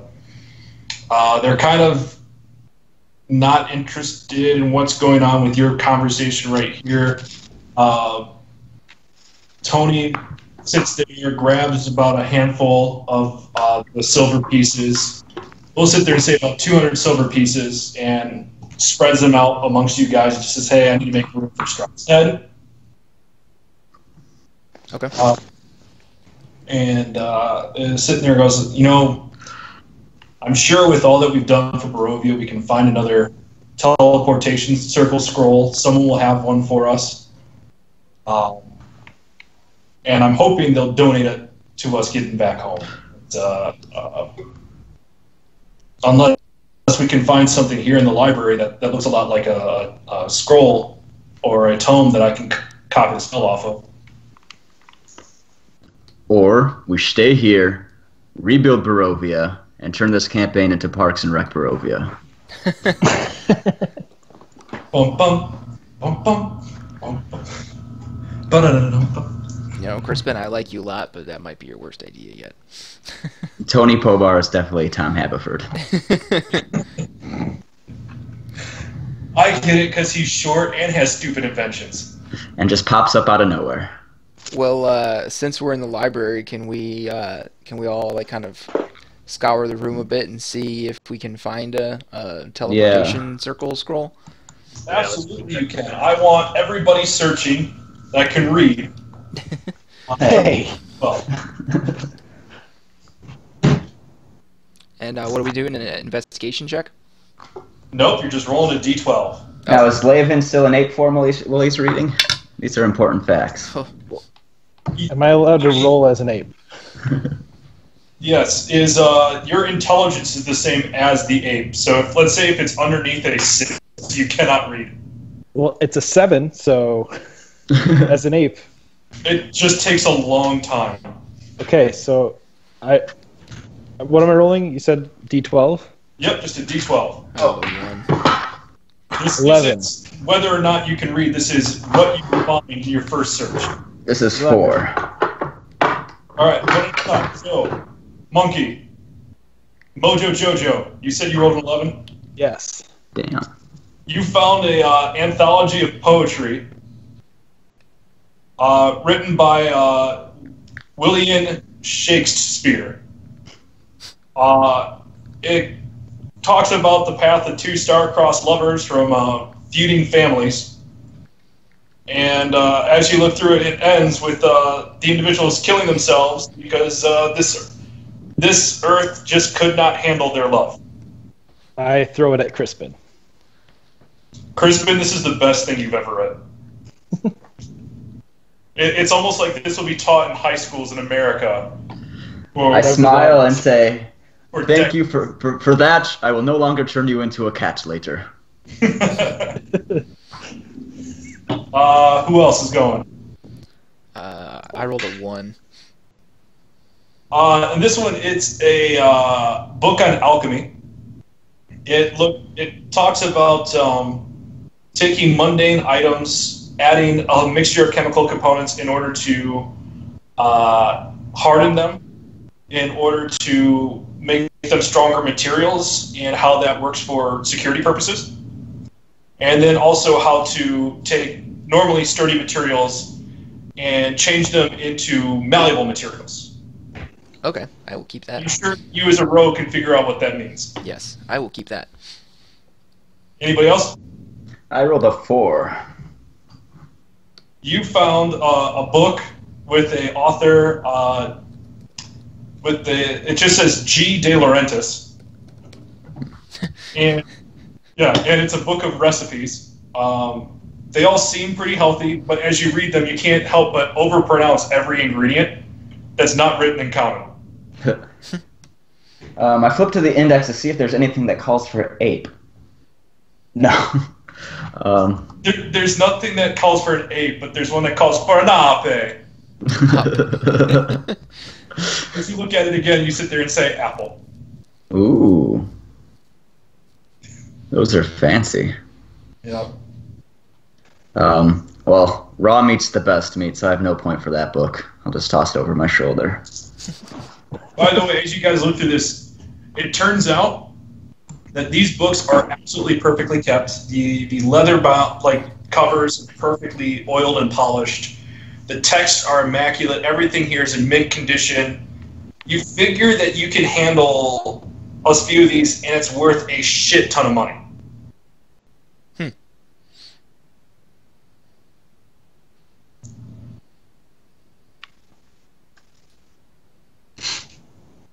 Anybody else want to roll? Yeah, I rolled an 8. An 8, awesome. This is it looks a lot like a Zagat's guide towards all the fine lines throughout the realms from this one. And as it comes through, you're reading one about Ravenloft's lines, and a slip of paper just falls out. All right, pick up the paper and look at it. It looks like scribbled notes here. As this comes through, Tony kind of lets you know, it's like, no.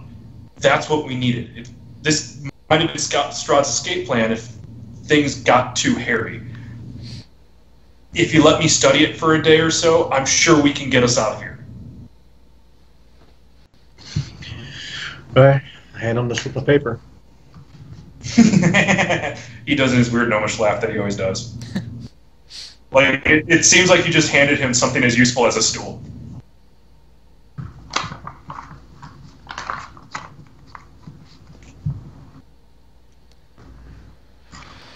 All right, well, I guess we should get back to Valakai and probably break the news, and I'm sure there will be some sort of festival that we can partake in while Tony is learning the teleportation scroll spell. And Tony, where can we find you when you're finished?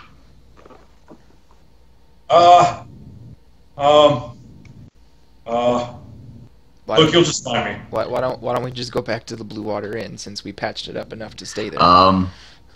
Can I roll an insight to see if I think that he's gonna take the script and run based on his stuttering response? All set. Yeah, that is a 9. Appears forthright. It's Tony. Okay, little buddy. See you in a day. Yep. Hagrid, do you have something you wanted to say? I said it's Tony. He's part of the group. Where's he going to go? He's not going to. Where ants can take me. He's not going to turn on us. Exactly. Oh shit! It's the cops. We just killed Strahd. Cheese it. Yeah. All right. So as you guys sit there and walk out of Strahd's castle victorious and somehow all alive,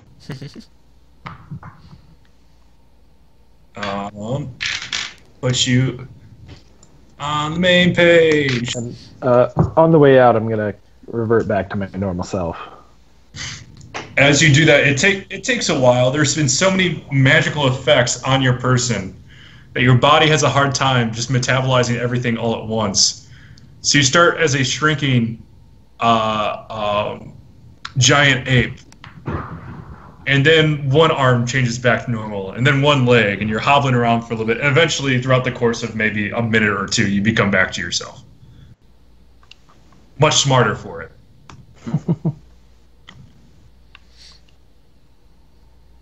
I don't suppose killing 2 Strahd was enough to get us up to another level, was it? It was. Yeah, it is. You guys are now level 12. Woohoo! Oh my god, guys. We're going to take a 10-minute break as you just fought your first super boss fight. Yeah. Those potions of invulnerability. Oh my god, guys. Yeah, we need to like. Yeah, I probably would have died on that first hit if I didn't have that. Oh my god, guys. We need to. I would have had to go. More of those. Yeah, I would have had to go giant ape like way sooner. Dude, that was so cool. Got the ace up the sleeve. Oh my god, guys, that was so cool. Now we know we definitely need to travel with some barrels. That is now a must. I'm beyond disappointed that I cast Cone of Cold 4 times, and they saved on it every time. That's super boss fights, man. They had like, so the way that it worked, now that I can tell you these things, is Strahd built himself the simulacrum. Mm-hmm. And the mirror image was a spell to make it harder for melee hits to go, but because you guys kept on using all these magical hits, the mirror image never really took effect, and I forgot about it by the time the Greatsword came around. But the Simulacrum has half the HP of Strahd, but all of the abilities and all of the spell slots, with the exception to the one used to cast Simulacrum. That being said, because he used a scroll, he had to do an Arcana check and just had to not get a 1 or 2 to pass. Yeah, so that's how that one broke down. And your fucking potions of invulnerability. I'm glad you guys used it in the first 2 rounds, because I totally forgot I had that written down. Yeah. I gotta erase that, actually. You guys going to the Amber Temple is what saved your life. Speaking of that, did I ever finish that prayer book? I hadn't heard anything about you wanting to spend time reading it during rests. I did one time, but I haven't reminded you lately, so... Because it comes down to 24 hours of reading during rests over the course of a week. And I'm sure with the downtime that you have as you're waiting for Tony, you can finish up one of those books. Because you had the Tome of Understanding, which will increase your wisdom scores, and you guys also found like a survival guide, which raises your Constitution by 2. Right. Yeah, and then you've had the Tome of Understanding for longer, so I'm assuming that we'll sit there and say that there was about 16 hours pumped into that. So over the next 24, you can spend 8 of those to finish that book and up your wisdom by 2 and your wisdom max by 2. Cool. What was that? Wisdom. Yeah. So Hagrid, being in possession of the Tome of Understanding, it has a magical charge that renews once every 100 years. If you spend 24 hours over the course of a week reading it, your wisdom score increases by 2, and your wisdom score maximum increases by 2. Damn. Yeah. And that's a permanent? That's permanent. Nice. Hagrid probably decided to keep that because wisdom, I think, is his casting modifier. Mm-hmm. Nice. Yeah. Then there's another book that you guys found that I can't remember the title of it, but it does the same thing for Constitution. I might have that written down because I have it. Yeah. That's not me. Manual of Bodily Health. There you go. It's Runner's World. It's a copy of Runner's World.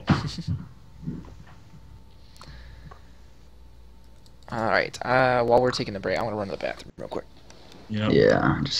By the way, Corey, you and I have gotten every match correct over the last 2 days in the World Cup. I know, it's crazy. And I was actually this close to switching from Colombia to Poland for the game. Good thing you didn't. I know. That was a bad one.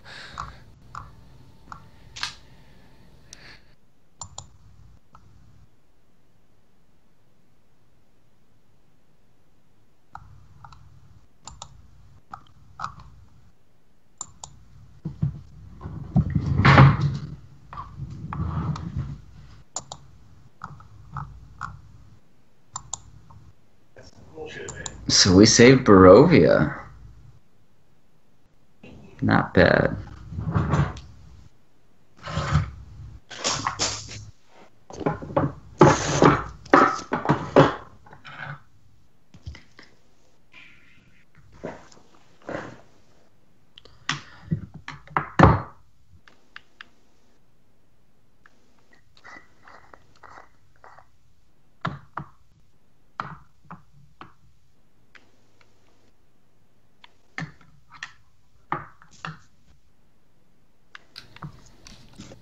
Okay, I'm back. Oh my God, you guys. Nice. So what do you guys think of Wizards announcements for the next books? You're talking about like the Dragon Heist and Mad Mage. I hadn't actually looked much into it at all. I really like the concept of having a level 1 to level 20 module. Yeah. Yeah. I like the idea of Dragon Heist too, like all being localized and mostly more of it sounds like it's more of a diplomacy based game.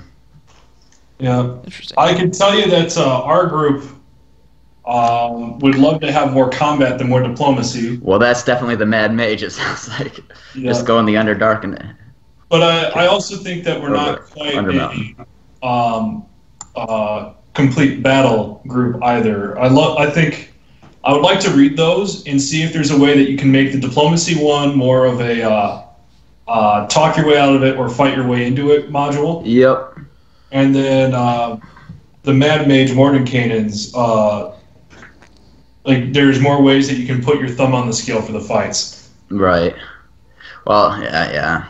I'm sure they do a great job of having everything be adaptable, at least in the past few books.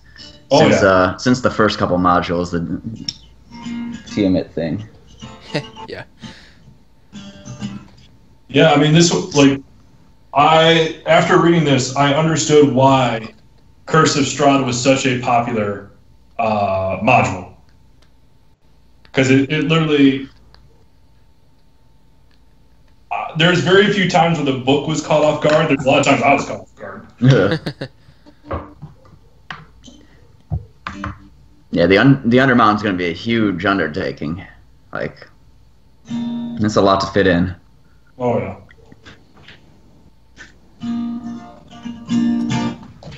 So, when it comes to our next module, we've got Mike running Tomb of Annihilation. Scott, where are you going? Where am I going? What? When are you going to DM? I don't know. I had not thought about it. At this point, this is not anything I'm binding you to. It's just if you'd like to sit there and give it a shot. The group has already set a precedent where anybody can be the DM. All right. Yeah. I'm definitely willing to give it a go at some point when I have time. Well, I had heard earlier is that when we finish the Rise of Tiamat, that you already had Sorkin's Thunder. I do have STK and or SKT, and I've ran the first chapter of it for a group before it kind of life took over. Yeah. I know how that works, man. There's But yeah, I could probably do it on off weeks as we're doing Tomb if we need to. Yeah, I'd be cool with that. I also have Tales from the Yawning Portal. Oh, nice. And that's one I don't have. Yeah, because it came down to, like, I wanted to buy up all the modules, but when I realized that we were all going to play it, yep. I was like, oh shoot, maybe I should only buy the ones that I know I'm going to run right now. Oh, nice. Yeah, I bought the ones that I thought I could use as source books more, like Tomb for Chalt and Storm King's great for the North in general. Yeah. But yeah, I'm definitely, I'd be willing to start to run an occasional Storm King. I'm cool with that. Mm-hmm. Do you guys want to roll up some characters? We'll come. Like, don't worry. We'll come back to these characters, our prime timeline characters. Oh, I think not to push you in any direction, but now that we're level 12, Mad Mage I think starts at level 10, doesn't it? Isn't it 10 through 20 or? I'm not. Is it 6 through 20? I'm not sure. I'll have to take a look into it. Because then if we could hold off till October, that'd be perfect almost. Yeah. Not sure though. Well, we have a homebrew world that we start off with until we. Oh, that's where what Corey was talking about, that city. Mm-hmm. Yeah.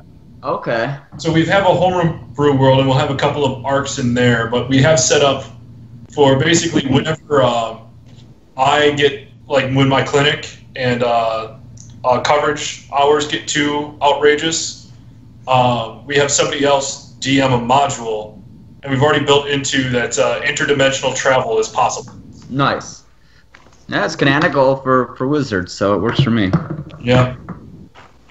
I think the only thing that's not canon in that for Wizards is just how easy and how often portal jumping becomes. Yeah.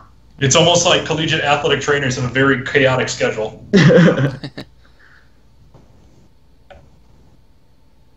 Yeah, we were having some real bad Back to the Future phasing in and phasing out problems in this last campaign. Crispin kept disappearing for days on ends. Mm-hmm. We still don't know if what's his name? I'm drawing a blank. Tony survived. Oh, I guess we did just talk to him. Yeah. No, every time that you're out, I just think of some mundane thing that your character would be doing, and you're just like, either hole yourself up, or if you're like have something that's crucial to the plot, you're just following around and acting as like a non-combatant. I'd say it's safe to assume Crispin has the shakes from withdrawals. I don't know. You just had some LSD. You should be good for a little while. Hopefully.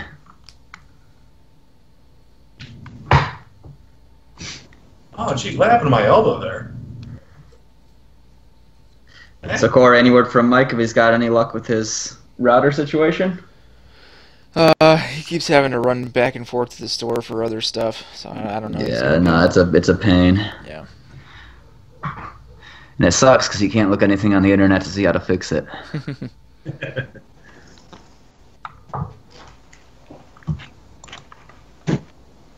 So I was playing baseball yesterday, playing shortstop, and there's a fly ball hit just behind me, and I was trying to go out and reach for it, trip over myself. Ball hits my glove as I'm falling down and falls out right as I eat shit. Scott, I think you're definitely the better baseball player than I am in this group. This is a new segment called Cold Takes, things we already knew, but Jay just finally admits.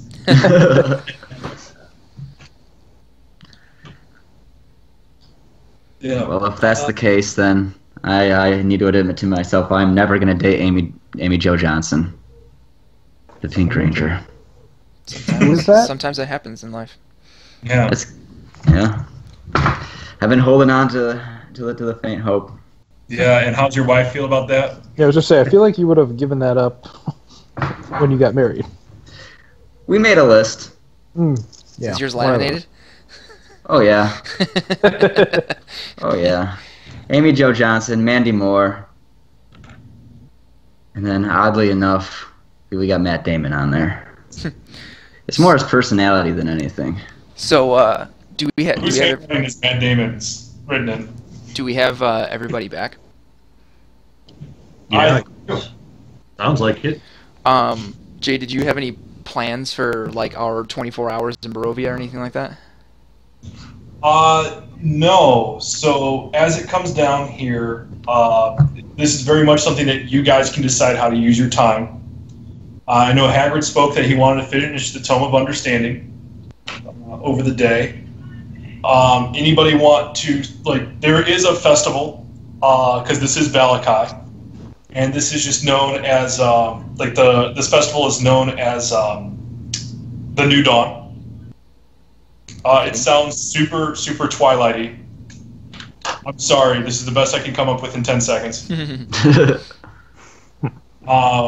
As people are coming around, there's small vendors coming up with stands trying to sell whatever produce, whatever meats they have available. There's heralds coming out talking about contests, feats of strength. That comes in. You hear one of them saying, come fight the vampire hunter that felled Strahd. If you can best Esmeralda, you're welcome to join the Peace Corps of Valakai. She's just taking sole credit for this? No. As you sit there and goes, what she's sitting there is, you recognize is that the first thing that there'll need to be is a peacekeeping force.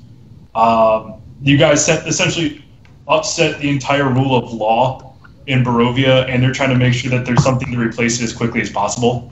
So it's when she's fighting, she's not really fighting with any moxie. She's not fighting to do anything other than just test to see who can hold a sword and who can't. And those who win get a sale or get conscripted into the peacekeeping force. I want to make a donation to the peacekeeping force. One hammer of peace. Oh, Scott. Laven, how are you just going to walk away from that, man? They need it more than I do now. That's touching. It really is. A jump cut forward in time is over the town hall of Valakai, there's a framed hammer that just sits there and says that with this hammer drove the stake that earned Valakai its freedom. I really hope that they're going to build a statue commemorating us. There has to be a NASA statue in Valakai. Yeah, I'm going to go around singing our song, making sure everyone knows that we did it. You can be a minstrel? Yes, for 24 hours. Fantastic. I will walk around proudly behind you. Crispin will be going on his minstrel cycle. Yeah, you should do his best. And I am marking the inspiration as we speak. As you walk down the hall, singing the song of your triumph, you just see people like what normally were husked before. They just sat there and took care of their base needs. They didn't talk. They didn't converse. They suddenly begin to perk up as you just sit there and see this endless font of inspiration. And I am going to be flicking coppers out randomly at people as I'm doing this. We'll do 1,000 coppers worth. All right. Which is how 10 gold, right? Way to go, Oliver Queen. During the festival, Lucien is really just going to be kind of milling around with the party members, trying to get Hagrid to fight people, in the feats of strength. Walking around proudly with Crispin as he flings coppers at people and sings of our triumphs. Yeah, as that goes on, and he kind of looks at the Goliath. He's one of the heralds sitting there talking about it. It's like, comes out. It's like, you fought Esmeralda to join the peacekeeping force. Well, the special forces of Barovia are looking for combatants, looking for protectors. Fight the Goliath that saved us all, and you'll have a chance to become one of the greatest Barovia has to offer. At this point, you'll see some people kind of come up. They look at Hagrid. The first one kind of goes excuse me, he'll kill me with one look. Especially if you're Vistiana. I'm sure. I'll take my chances with the curly-haired one. At this point, Hagrid, are you looking to do a little sparring? Sure, why not? All right. Eventually, one comes up.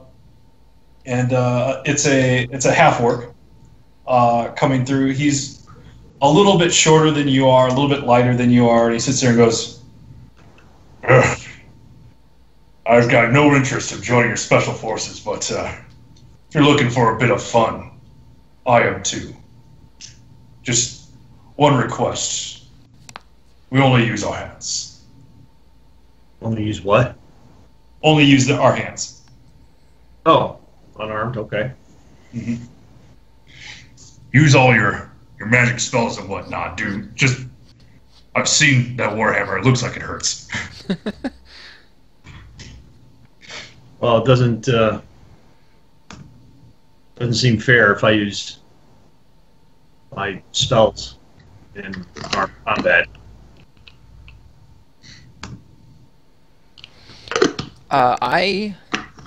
Let me look at my funds here really quick, but I want to put 10 gold on Hagrid. Yeah. I'm putting 10 gold on Hagrid. I mean, I'll take that bet. I'll put 10 gold on the half-orc. He's my people. So, no offense, Hagrid. The person who is the MVP in the fight against the vampire, you're putting money against. How shitty of a module would this be if that's how I let this go down? I'm not putting money against him. I just know how hard out there it is for a half-orc, and I'm just trying to support him. Well, plus it's hand-to-hand combat. It's a little bit different. And Lucian's my buddy. I wanna make this interesting. What about you, Laven? You want in on this action? No. And I assume this is understood that it is not to the death? Yes, this is correct. Unless you want it to be. No, I think I can restrain myself. That's the difference between sparring and unarmed manslaughter. Well, I mean, kind of consensual manslaughter. Establish a better way of life here. Cons- Way of oppression. Consensual manslaughter. Oh, I give you permission to kill me. Well, I mean, if he eventually Hey, steals something, if you guys say we're gonna fight to the death,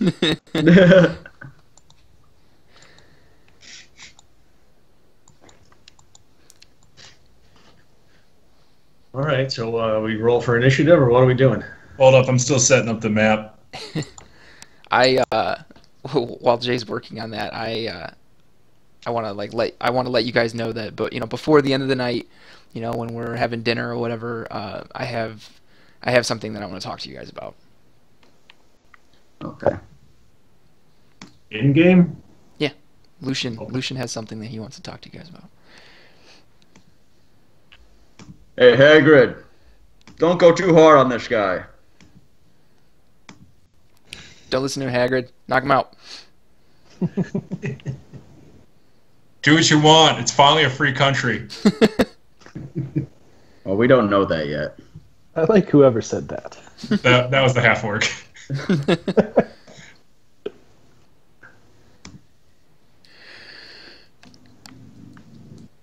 Hey guys, you just defeated the vampire overlord. What do you want to do now? Let's fight some schmuck in 1-to-1 combat. Yeah. I was expecting just like an arm wrestling contest or something. No, they've already done that in Critical Role. Simpsons did it. Oh, I wish I had prestidigitation so I could make this a mud wrestling contest. I do have prestidigitation. I don't think it works on that large of a spectrum. Damn. All right. Now we'll go ahead and move everybody over to the map. You can see the difference between the maps Pigeon the Wing created and the maps I made. Because we're back onto that ish now. And we will roll initiative. Ooh. What is the icon for the other guy? Oh, okay. Yeah. That's funny. They're fighting on a jack-o'-lantern. Is he an Easter Island statue? He is if you imagine him that way. He looks like He looks like Squidward's house. He looks like Drax and Kratos mashed together with no tattoos. Yeah, what'd you get on initiative, Dan? An 11. You're going first. All right. Well, since this is unarmed, there's no point in standing that far away. But I can only get to here. The way they would have stood there. Yeah. Go ahead. Right. All right. I attempt to punch his lights out. All right. Roll to hit. Add your strength modifier and your proficiency modifier.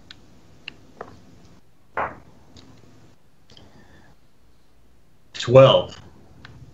12, unfortunately, does not hit.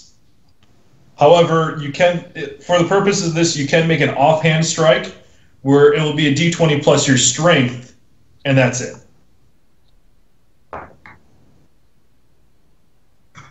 Another 12.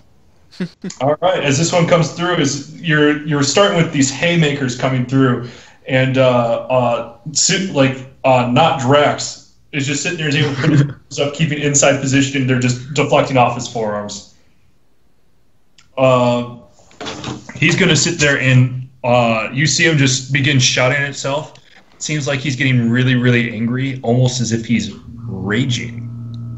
And then he's going to make 2 punches at you. That's a natural 4, which will miss. And that'll be 19. 19 hits. All right, cool. And that will be 7 bludgeoning damage. Okay. No. Actually, I take that back. He's not a monk, so he doesn't get the D4. That will be 4 bludgeoning damage. Easy enough to change. Yep. All right. And it is your turn again. That is... Now, which way am I doing? Proficiency plus strength? Yeah, your first one will be proficiency and strength. Your second one will just be strength. Okay.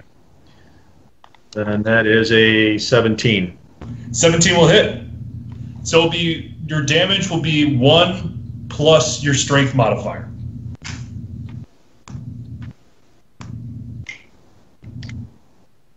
That is a 7.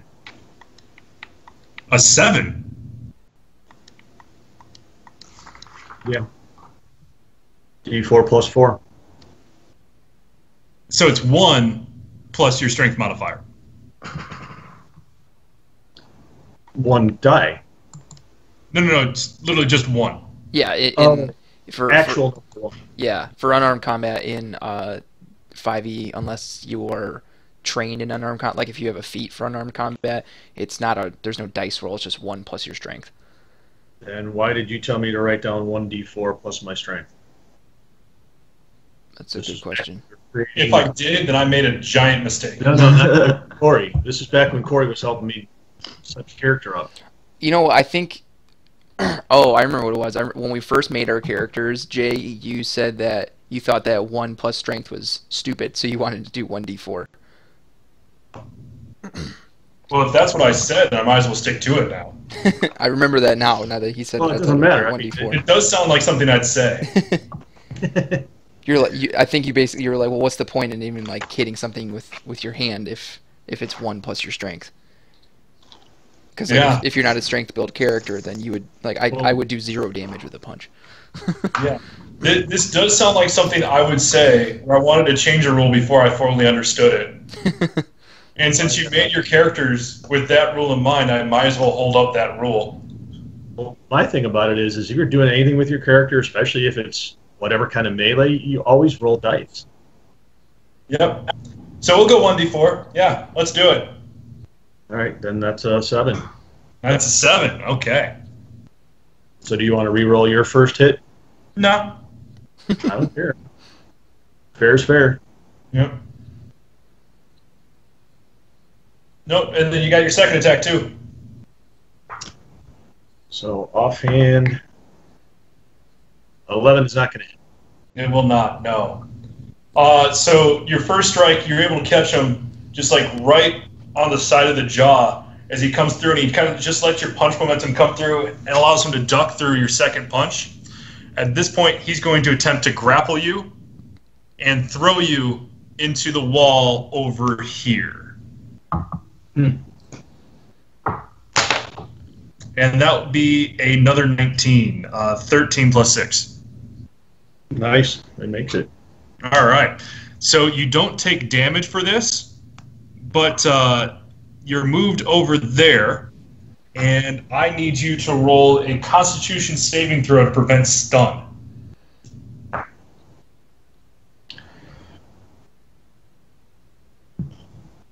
God. 16. You make it. So as you could sit there and coming through, it's just you'll essentially absorb the blow of the wall coming through, and you're immediately back up into your guard position. Your turn. All right. Move back.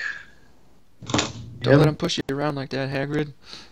Oh, before we continue here, is everybody else, you are allowed to put your thumb on the scales if you need to cast spells or something? You know what? I am going to make that half orc into a full orc and enlarge that motherfucker. Okay. Is this allowed? It's not allowed. I feel like that kind of negates the bet. Well, he's now gone from the half-orc Mr. Jekyll, or Dr. Hyde, Dr. Jekyll, and now the full orc Mr. Hyde. Well, now I got to reconsider my no magic. And now, Yes. yeah, so Crispin went from joking around with Lucien. God, you guys, Lucien and Laven's throwing me off. And now I'm just kind of I just started just staring at the orc, and he just starts getting bigger. Gotta focus my concentration on him. This is now 2 of my friends who have used magic to beat me in a bet. I just want to put that out there. Also, by the way, Crispin, roll a sleight of hand check to see if you can cast this spell without seeing her. Oh, let's see. That's a natural one. As you sit there coming through, it's like you're cupping your hands. It's like, hey, don't worry, I'm making you bigger. And as soon as that happens, you just feel like some people put their hands around your wrist and go, no, not today. Just let it happen. And the spell does not go off. Yep, Hagrid. Alright, since the spell didn't work, I'm going to stay with just hand-to-hand. Okay. And that is a 27. Oh, that hits so hard. And 6 damage. Okay. And then your follow-up, should you choose to use it?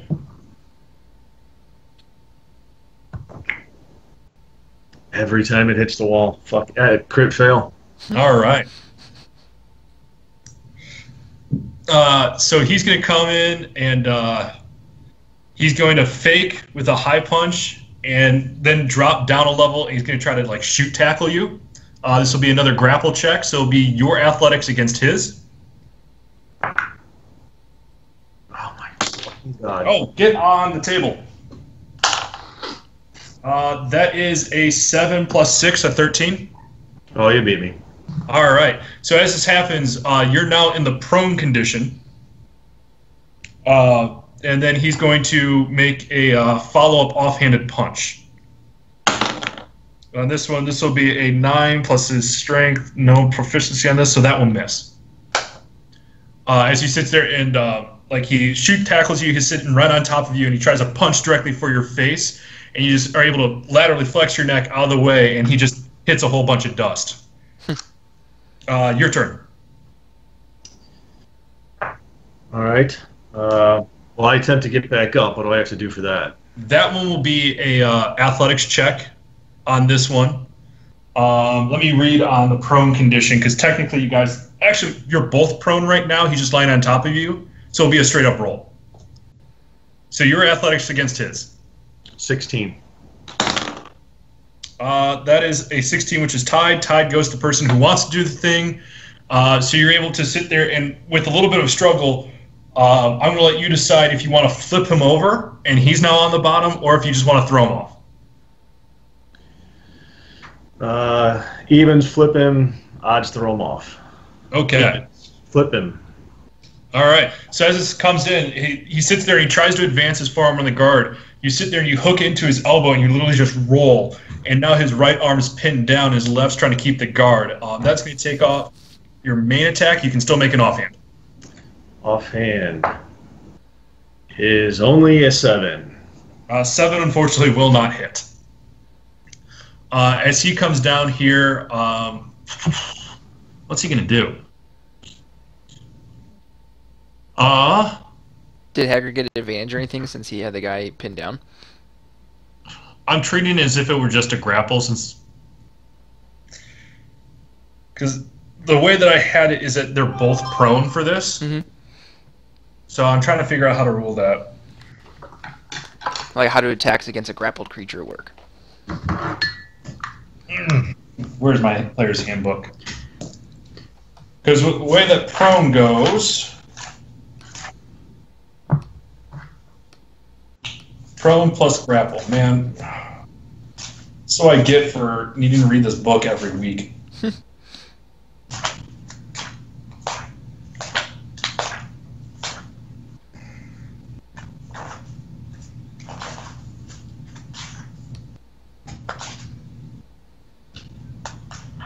I don't know how to rule this.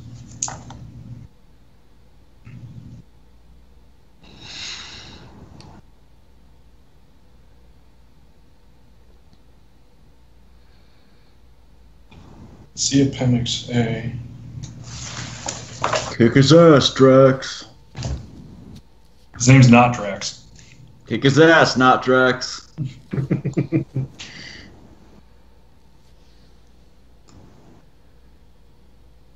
Nothing personal, Haggard. If this was a fight to the death, I'd be on your side.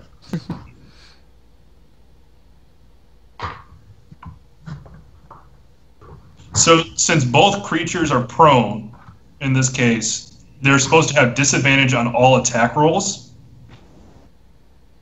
And then if it's a melee, they get creatures against it get advantage on yours. So no matter what, it's a straight up roll. So it turns out I mistakenly did the right thing. Yeah. All right. So it's Drax's turn, yes? Yes. All right. He's going to sit there and he's going to try to make a punch from cover, which, because he's on the bottom of this, I'm going to make it at disadvantage. Because he's just trying to sit there and punch to protect himself instead of punching to strike. That's a 3 and a 10, so that'll miss him with his offhand. Natural 20. And what else does he get? A 4. So as he's sitting there and he's trying to punch, he's hitting there and he's hitting you directly, like you're able to see it and you're able to block with your forearms on here, and you still have top position. Here we go. So did he hit on that nat 20 though? But he had disadvantage because you have you're in the superior position. I didn't hear all that, sorry.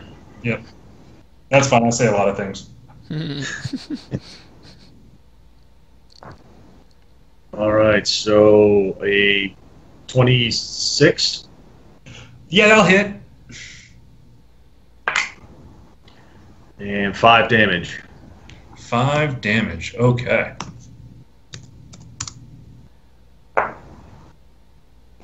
Offhand will not hit. It's only a 12. All right. He's going to sit there and use his reaction to try to sit there and catch that. What I want you to do is roll a d20 and add your strength and your dexterity modifier. That's going to sit there and kind of take over how well you're able to put force through and how well you're able to avoid his guard. 21. That's a natural 1. So as he sits there and he tried to grab your arm to get you into an arm bar, you see him try to grab, and he just completely misses, and he'll lose one of his punches for the next turn as he's trying to recover from what he was trying to do for a reversal. So he'll get his offhand strike, trying to go for your gut. That's another natural 20, and then a 12 that becomes an 18. 12 plus 6.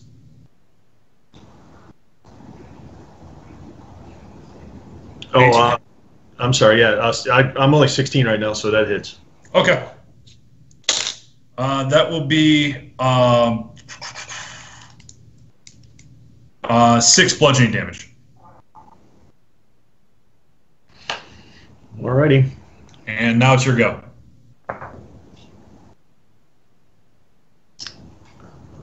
21. 21 certainly hits. 7. All right. Making short work of this guy. Offhand is only a 17. 17 still hits. Nice. That's for 8 more. Dang. Okay, he can't sit there and use that reaction because you actually hit him. So he's going to try to make a grapple check or try to break the grapple and just push you off. So you're going to need an athletics check as well. An adjusted 20.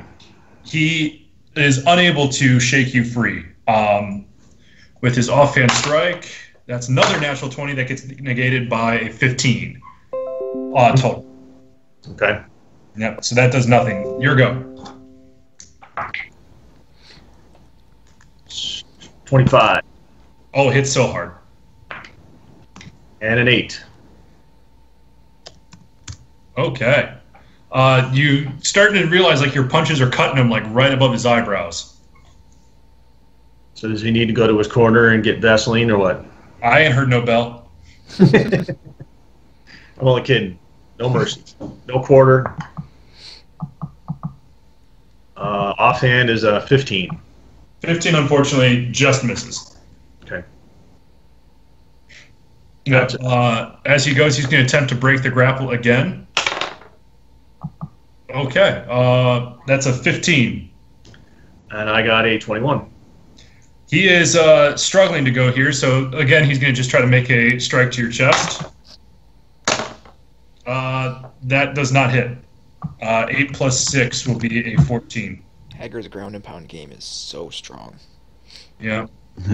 He just knows how to apply his weight, man. And as that was being said, I rolled for my next shot and only got a 12. 12 will not hit. All right, offhand, with nothing said, is an adjusted 20. Yep, that hits. I'm not saying you guys can't comment, but it's just sometimes they're not working. That's an additional 6. All right. Yep, that cut above the eye is starting to get a little bit bigger. Once again, he's like, in this time, what he's going to do is he's going to try to grab both of your forearms, bring your body back in, and reverse the grapple. That's a natural 4. I don't think that happens. That's a 10 to beat. I've got a 13. Yeah, dude. Now you guys are just hugging each other.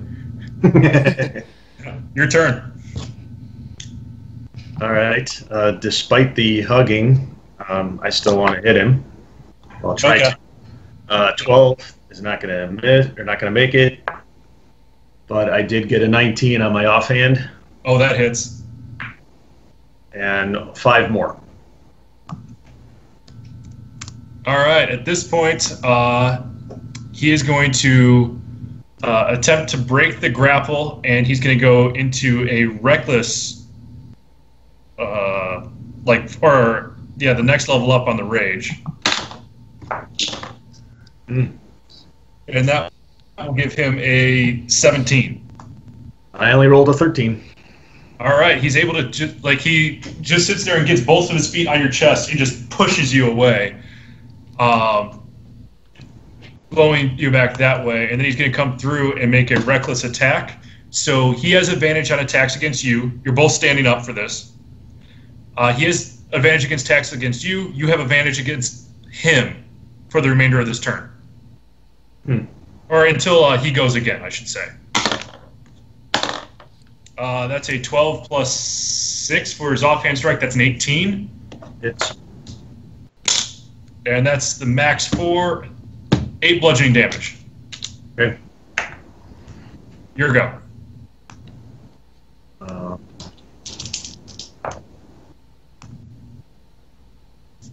23. It's so hard. And 7 more.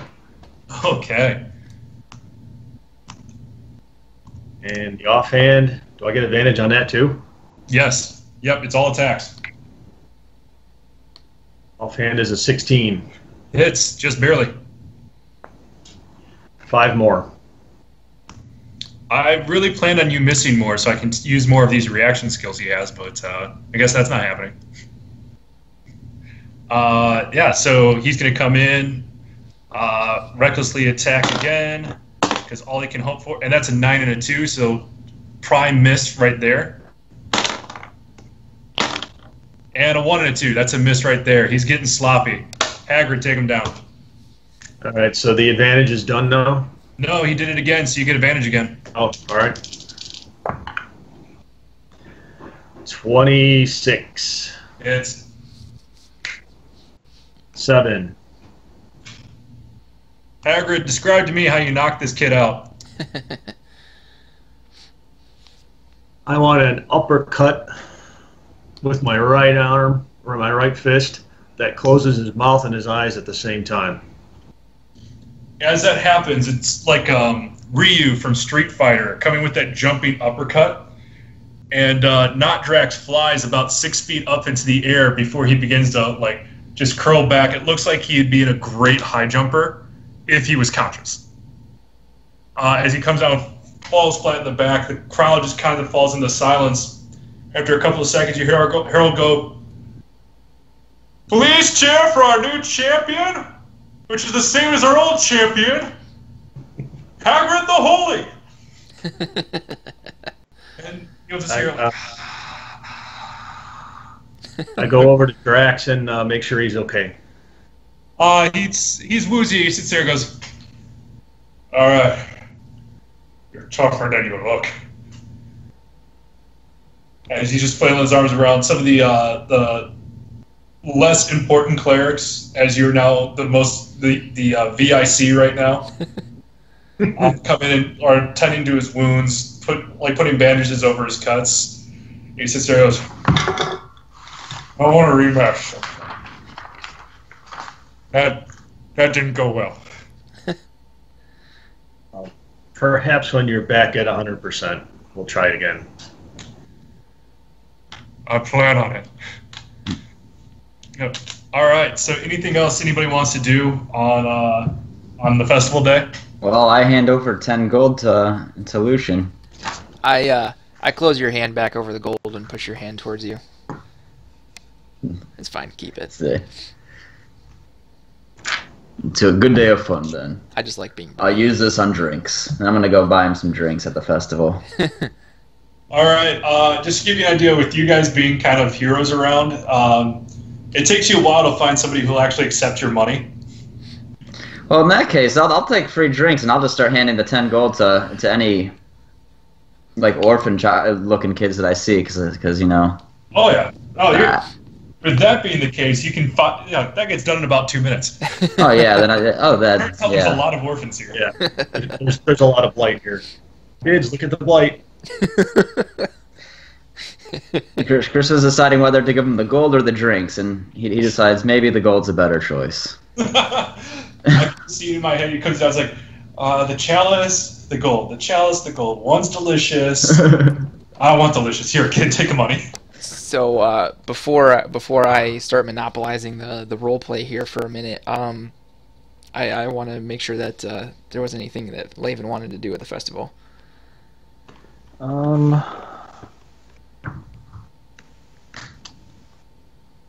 Was there like a parade, and who has Strahd's head? Strahd's head is currently in the bag of holding that Tony has.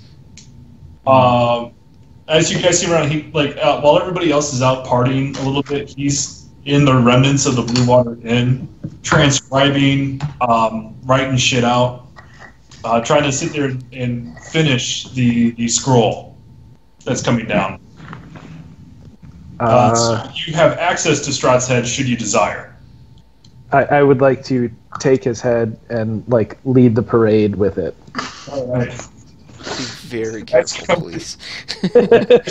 You're holding your wall building rapier in one hand, kind of leading the parade around. The other one has the long, stringy, what was once raven black is now like a ghastly white hair, like in this almost dire shrunken head talisman. Just coming around. I'm not sure what you're saying to this, but in my head it just goes like, "I am so great. Look at me." Something like that, yeah. Every time he moves the staff up and down, I want to use minor illusion to make it go blah.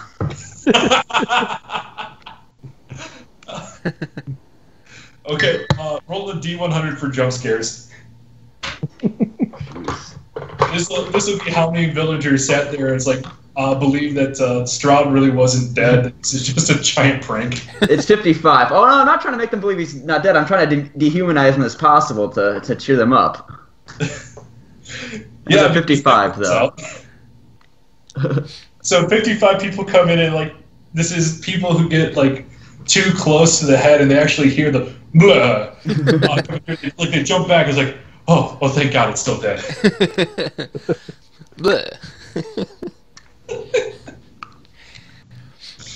Yep. Anything else that you guys want to do for parlor games before we move on? No, not really.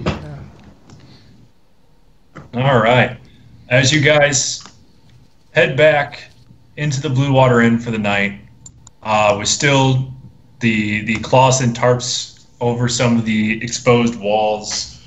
Most of the furniture is in disrepair. Tony, literally sitting on top of Aeus as he's like sitting there and getting everything put together for the spell. What would you like to do? So I want to kind of pull everyone together and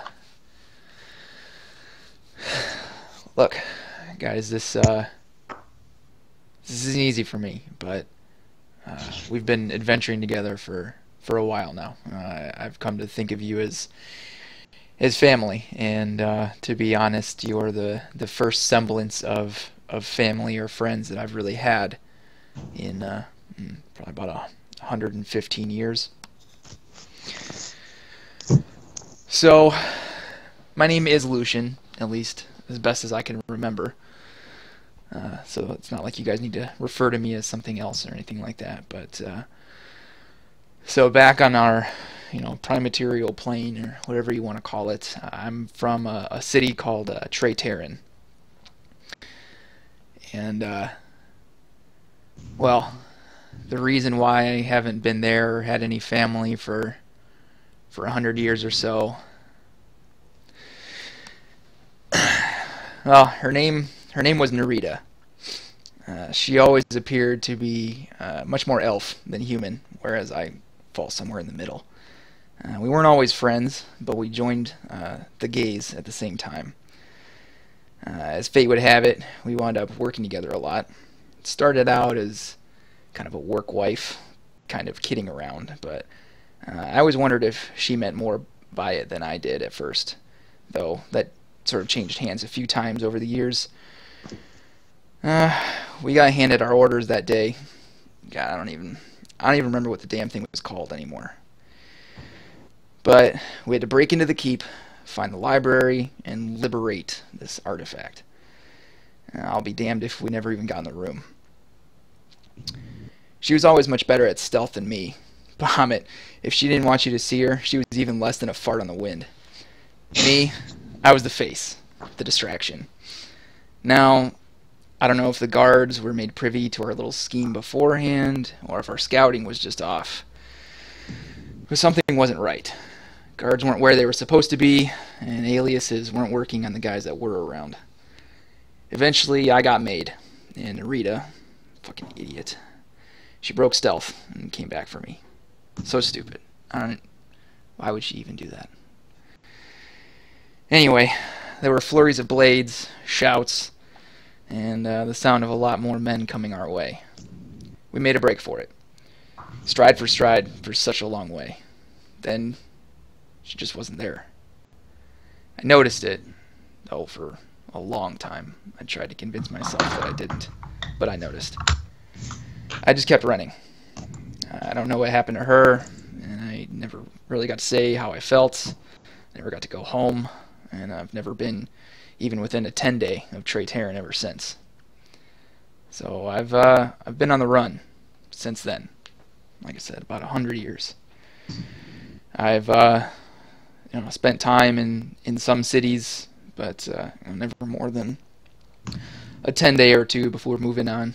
Just enough to make a few acquaintances to fill the coffers or what have you before moving on, before I could really make a name for myself. But yeah, so that's me. I felt that after we've had each other's backs for so long, that a little bit of honesty was probably called for. I'm the last person to judge. Wherever you are, that's where I am. That's where our home is. Thank you. After a couple of seconds of silence, you just hear Tony go, "Tell us something we care about." Oh boy.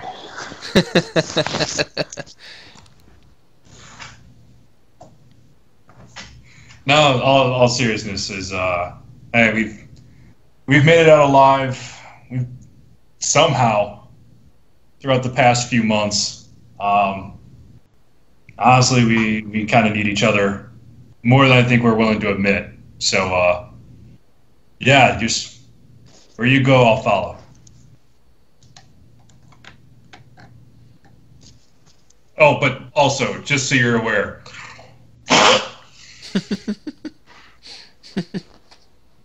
Well put. Thank you. All right. Anybody have anything else before? Well, I would just like to make my role clear that Crispin is quite clearly the face of this operation at this point. I mean, he's a half orc that looks undead. How could it? Yeah. Like, just to let you know, the head of Strahd and Crispin right now, there's only the only difference between them is that Crispin isn't actively decomposing. Oh yeah, that's right. You do look very dead. I forgot I about think we just laugh at him. We don't try to help him. I don't look dead. I look undead. That means I look good, right? that. Yeah. Something It's like like that. Infamous. It's the opposite. But what about inflammable? Inflammable, Right. flammable, what a country. All right, so as the night comes to close, everybody but Tony sleeps soundly. He works through the night. You guys wake up. He is rambunctious and excitable, as you can remember. It seems like somebody has given him every cup of coffee in all of the realm. As he's sitting there, he's making soap signs in the floor of the Blue Water Inn. As you guys go through and finishes the portal here, he sits there and said, like, one of you is about to step through, and he holds you back. He's like, no. We get one shot at this. I need to make sure it's right. As he's sitting there and grabs things to measure the distance between the soapstones, and it takes roughly about 2.5 hours before his gnomish meticulousness allows him to sit there and say, all right, we're ready. Anything else that you guys want to do in Barovia before you reach the point of no return? Scott, what did you end up doing with the head of Strahd after the parade? I put it back. Okay. As long as that's accounted for. Yeah, I don't want to Okay. actually do that. No, my business in Barovia is done. I'm ready to get some natural sunlight on my face again. Just for all of you who had some sort of tan on it, the months that you spent in Barovia, that tan is absolutely gone. And Great. after Strahd died, I still look undead, correct? That didn't Yes. magically go away. Okay, so I gotta be starting to work on that, I think, eventually. Yeah, you got to hit the face gym. Yeah. Is there can we dispel the magic that caused that, possibly, or? Opening up my fourth book today to figure out how that magic works. I'm sure you could try. I just want to make sure I know what the rules are before I rule on anything, because it turns out that just burned me today.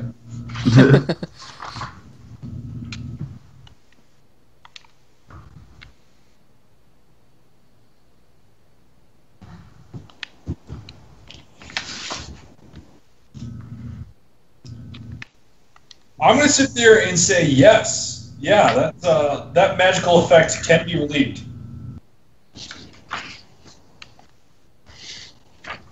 All right. Okay. The call is yours, obviously. Well, I'll cast Dispel Magic on myself at 5th level and see if that's high enough, because that's the highest spot I got. And I got 1 slot left, so... Unfortunately, your magical charm cannot be dispelled. Damn. No change happens.